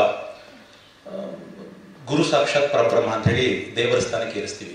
ವೈದ್ಯನೂ ಕೂಡ ನಾರಾಯಣ ಹರಿ ಅಂತ ಹೇಳಿ ನಾರಾಯಣನ ಹೋಲಿಸ್ತೀವಿ. ಏಕಕಾಲದಲ್ಲಿ ಗುರುವೂ ಆಗಿ ವೈದ್ಯರು ಆಗುವಂತ ಅಪರೂಪದ ಯೋಗ ಮೇಡಮ್ ಸಿಕ್ಕಿದೆ. ಅದು ಏನಂತಂದ್ರೆ ಶರೀರೇ ಜರ್ಜರೀಭೂತೆ ಕಳೇವರೆ ಜಾಹ್ನವಿ ತೋಯಂ ವೈದ್ಯೋ ನಾರಾಯಣೋ ಹರಿಹಿ ಅಂತ. ಅಂದ್ರೆ ಎಲ್ಲ ರೋಗಗಳ ಗೂಡಾಗಿದೆ ಶರೀರ, ಕಳೇವರ ತರ ಕೃಶವಾಗಿ ಹೋಗಿದೆ, ಸಾಯ್ತಾ ಇದ್ದಾರೆ. ಸಾವು ಸನ್ನಿಹಿತ ಆದಾಗ ಬಾಯಲ್ಲಿ ಹಾಕೋ ಗಂಗಾಜಲ ಅಲ್ಲ, ಅದೇ ಔಷಧಿ. ಆ ನಾರಾಯಣನ ಸ್ಮರಿಸೋದಿದೆಯಲ್ಲ, ಅದು ನಾರಾಯಣನೇ ವೈದ್ಯ ಅಂತ. ಹಾಗಾಗಿ ವೈದ್ಯರು ನಾರಾಯಣನೂ ಅಲ್ಲ, ನರನು ಅಲ್ಲ, ನಾವು ಬರೀ ನರರು ಅಂತ ಹೇಳ್ಬೇಕು. ಆಮೇಲೆ ಇವ್ರು ಹೊಟ್ಟೆ ಕಿಚ್ಚಂದ್ರು. ಜಗತ್ತಿನಲ್ಲಿ ಎಲ್ಲ ಕಾಯಿಲೆಗಳಿಗೂ ಮದ್ದು ಬಂದ್ಬಿಟ್ಟಿದೆ. ಹೊಟ್ಟೆ ಕಚ್ಚಿ ಮದ್ದೇ ಇಲ್ಲ, ಹೊಟ್ಟೆ ಕಿಚ್ಚಿಗೆ ಮದ್ದೇ ಇಲ್ಲ. ಆದರೆ ಆ ಮದ್ದು ಬರಬೇಕು ಅಂತಂದ್ರೆ ನಗನಗತ ಇನ್ನೊಬ್ಬರಲ್ಲಿರೋ ಸದ್ಗುಣಗಳನ್ನು ನೋಡೋದನ್ನ ನಾವು ಕಲ್ತ್ಕೊಂಡ್ಬಿಟ್ರೆ ಹೊಟ್ಟೆ ಕಿಚ್ಚು ತಾನಾಗೆ ಹೊರಟಾಗ್ಬಿಡುತ್ತೆ. ಅತ್ಯಂತ ಮನೋಜ್ಞವಾಗಿ ಪರೋಪಕಾರಾರ್ಥಂ ಇದಂ ಶರೀರಂ ಅನ್ನೋದನ್ನ ಮನದಟ್ಟು ಮಾಡಿಕೊಟ್ಟಂತ ಡಾಕ್ಟರ್ ವಿಜಯಲಕ್ಷ್ಮಿ ಬಾಳೆಕುಂದ್ರಿ ಅವರಿಗೆ ಮೈಸೂರು ವಿಶ್ವವಿದ್ಯಾಲಯದ ಪರವಾಗಿ ಗೌರವ ಸಮರ್ಪಣೆಯನ್ನು ಮಾಡಬೇಕಂತ ಸನ್ಮಾನ್ಯ ಕುಲಪತಿಗಳನ್ನ ಹಾಗೂ ಮನೆಯ ಕುಲಸಚಿವರನ್ನ ಅಭಿನಂದಿಸ್ತೀವಿ. ಸೈಡ್ ಬಾರಪ್ಪ.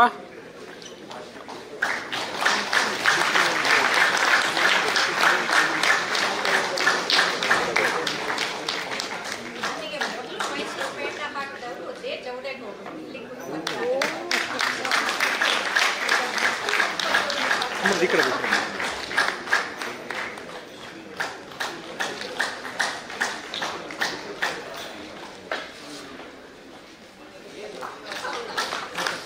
ಇಲ್ಲಿ ನೋಡಿ, ಪೇಟ ಸರಿ ಇಲ್ಲ, ಪೇಟ ಸರಿ.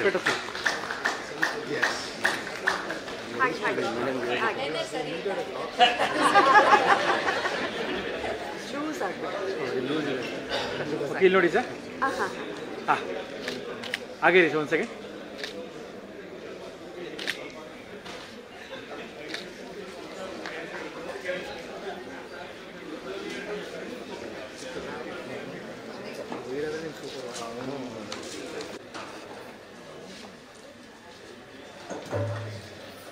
ಎಲ್ಲರಿಗೂ ನಮಸ್ಕಾರ.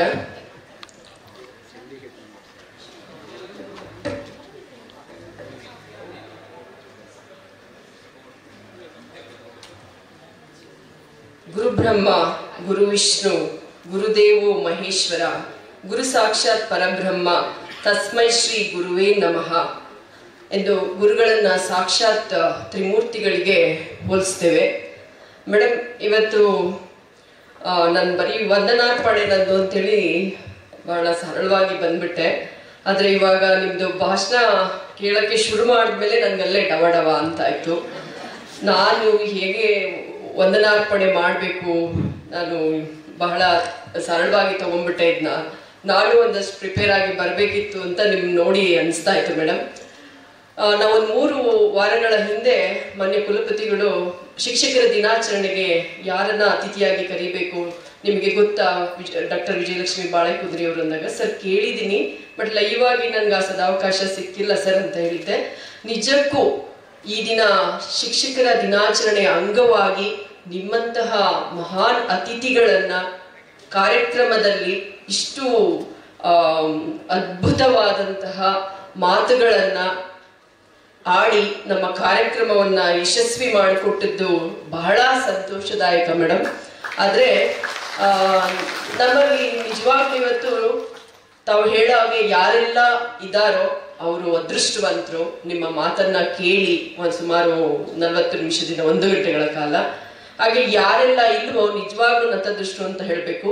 ಆದರೆ ಇಂತಹ ಸೌಭಾಗ್ಯ ನನಗೆ ದೊರಕಿದ್ದು ನಿಜವಾಗ್ಲೂ ನನ್ನ ಪುಣ್ಯ ಅಂತ ಅಂದ್ಕೊಳ್ತೀನಿ.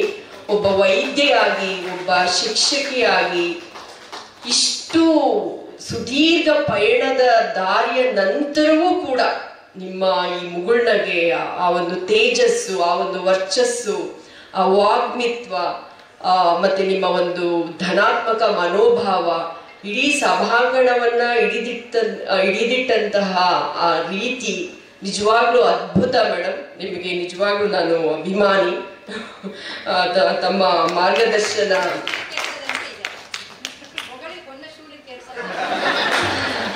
ಇದು ಏನೇನು ಸಾಕಾಗ್ತಾ ಇಲ್ಲ ಮ್ಯಾಮ್. ನಾನು ಅದಕ್ಕೆ ನೀವು ಮಾತಾಡುವಾಗ ಏನ್ ಹೇಳೋಣ ವಂದನಾರ್ಪಣೆಯಲ್ಲಿ ಅಂತ ನಾನೇ ಕ್ಯಾಲ್ಕುಲೇಟ್ ಮಾಡ್ತಾ ಇದ್ದೆ. ಆದ್ರೂ ಕೂಡ ಎಲ್ಲೋ ಒಂದ್ ಕಡೆ ಈ ತರ ಟೀಚರ್ಸ್ ಡೇ ಅಂತ ಸುಮಾರು 3-4 ದಿನದಿಂದ ಪೇಪರ್ಗಳಲ್ಲಿ ಸಾಕಷ್ಟು ಕಾಲಮ್ಸ್ ಬರ್ತಾ ಇತ್ತು. ಆದ್ರೂ ಒಂದೆರಡು ಮಾತನ್ನ ನಾನು ಆಡ್ಲೇಬೇಕಾಗುತ್ತೆ ವಂದನಾರ್ಪಣೆ ಜೊತೆಗೆ. ಬಟ್ ಇತ್ತೀಚೆಗೆ ನಾನು ಸುಮಾರು 4-5 ಆರ್ಟಿಕಲ್ ಓದಿದಾಗ್ಲೂ ಮ್ಯಾಮ್ ಎಲ್ಲೋ ಒಂದ್ ಕಡೆ ಗುರುಗಳು, ಟೀಚರ್ಸ್ ಇವತ್ತು ಯಾವ ಹಂತದಲ್ಲಿ ಇದ್ದಾರೆ, ನಾವು ನಮ್ಮನ್ನ ಆತ್ಮವಿಮರ್ಶೆ ಮಾಡ್ಕೋಬೇಕಾಗಿದೆ. ವಿದ್ಯಾರ್ಥಿಗಳ ಮನೋಭಾವ ಹೇಗಿದೆ, ಪ್ರಸ್ತುತ ಸಾಮಾಜಿಕ ವಿಷಯಾಂತರ ಏನಾಗಿದೆ, ಅದರಲ್ಲಿ ನಾವೆಷ್ಟು ಸದೃಢರಾಗಿ ಮಕ್ಕಳನ್ನ ತರಗತಿ ಒಳಗಡೆ ಕೇಂದ್ರೀಕರಿಸುವ ಹಾಗೆ ಮಾಡಬೇಕಾದ್ರೆ ನಾವು ಶಿಕ್ಷಕರು ಎಷ್ಟು ಸದೃಢರಾಗಬೇಕು ಅನ್ನೋದು ಬಹಳ ಜವಾಬ್ದಾರಿ ಇದೆ ಮೇಡಮ್. ಅದರಲ್ಲಿ ನನ್ನ ಇಡೀ ವೃತ್ತಿ ಬದುಕಿನಲ್ಲಾಗ್ಲಿ, ಯಶಸ್ಸಿನ ಹಿಂದೆ ಆಗ್ಲಿ, ಈ ದಿನ ಇಲ್ಲಿ ಬಂದು ನಿಂತಿದ್ದೀನಿ ಆದ್ರೆ ಇಡೀ ನನ್ನ ಸುಮಾರು 45 ವರ್ಷಗಳ ಜೀವನದಲ್ಲಿ ನನಗೆ ಅತ್ಯಂತ ಪ್ರಭಾವ ಬೀರುದ್ದು ಅಂತ ಹೇಳಿದ್ರೆ ಎಲ್ಲ ಹಂತದಲ್ಲಿನ ನನ್ನ ಗುರುವೃಂದದವರು. ಹಾಗಾಗಿ ಈ ದಿನ ಶಿಕ್ಷಕರ ದಿನಾಚರಣೆಯ ಶುಭಾಶಯಗಳನ್ನ ಇಲ್ಲಿರ್ತಕ್ಕಂಥ ಎಲ್ಲ ಗೌರವಾನ್ವಿತ ಗುರುವೃಂದದವರಿಗೆ ನಾನು ಸಲ್ಲಿಸ್ತಾ ಇದ್ದೇನೆ. ಹಾಗೆ ನನ್ನ ಎಲ್ಲ ಗುರುಗಳನ್ನ ಇಲ್ಲಿ ನಾನು ನೆನೆತೀನಿ. ನನಗೂ ಸಹ ಮಿಡಲ್ ಸ್ಕೂಲ್ ಮತ್ತೆ ಹೈಸ್ಕೂಲ್ನಲ್ಲಿ ತುಂಬಾ ಪ್ರಭಾವ ಬೀರಿದ್ರು ಮೇಡಮ್ ನಮ್ಮ ಮೇಲೆ. ಇವತ್ತು ನೀವು ಹೇಗೆ ಇಲ್ಲಿ ಭಾಷಣವನ್ನ ಹೇಳಿದ್ರು ಹಾಗೆ ನಾವು ಅಲ್ಲಿ ಕೂತ್ಕೊಂಡು ಕೇಳುವಾಗ ಇಂತಹ ನುಡಿಗಳಷ್ಟೇ ನಮ್ಮನ್ನ ಇಲ್ಲಿವರೆಗೆ ಕರೆ ತಂದಿದೆ ಅಂತ ಹೃದಯಪೂರ್ವಕವಾಗಿ ಹೇಳ್ಕೊಳ್ತೀನಿ. ತಾವು ಹೇಳೋ ಹಾಗೆ ನಮ್ಮ ಮಾತುಗಳನ್ನ ಕೇಳಲಿಕ್ಕೆ ತುಂಬಾ ಜನ, ಲಕ್ಷಾಂತರ ಬೇಕಾಗಿಲ್ಲ ಮೇಡಮ್, ಲಕ್ಷ ಕೊಟ್ಟವ್ರು ಮಾತ್ರ ಬೇಕಾಗಿದೆ. ಆ ನಿಟ್ಟಿನಲ್ಲಿ ಕೊನೆಯದಾಗಿ ವಂದನಾರ್ಪಣೆ ಹೇಳೋಕ್ಕೂ ಮುನ್ನ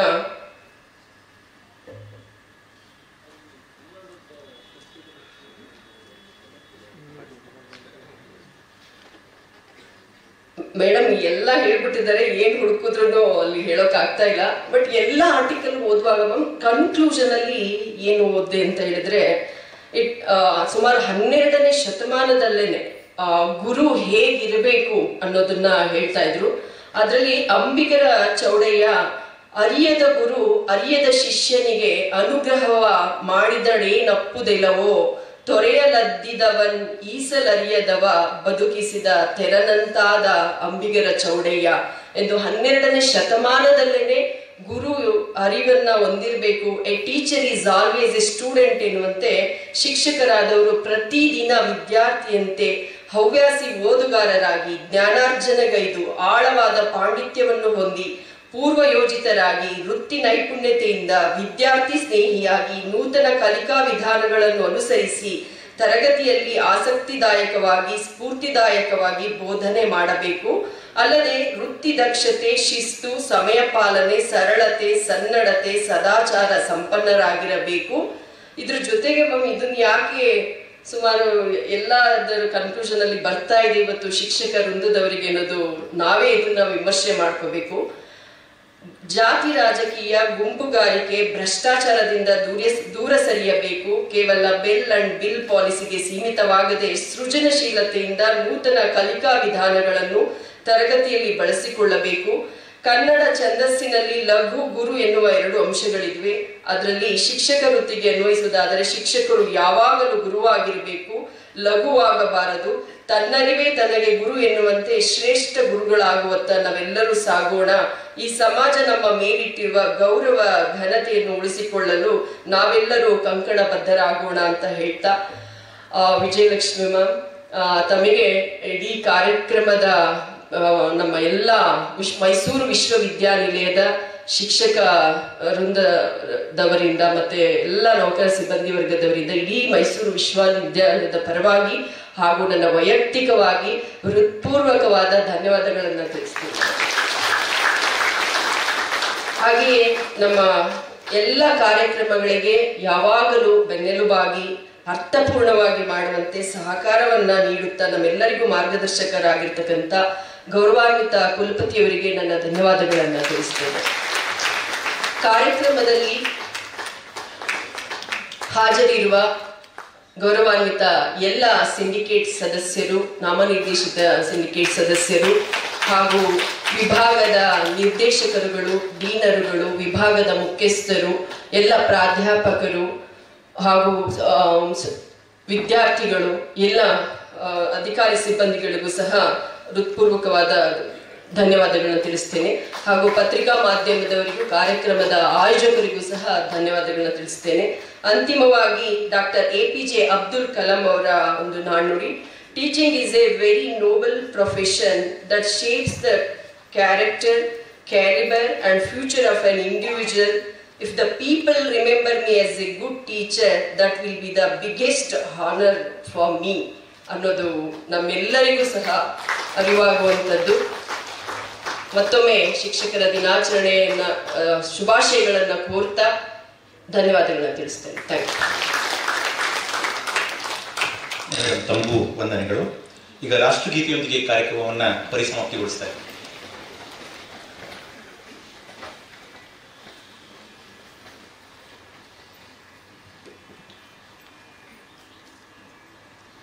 जनगणमन अधिनायक जय हे भारत भाग्य विधाता. पंजाब सिंधु गुजरात मराठा द्राविड उत्कल बंगा. विंध्य हिमाचल यमुना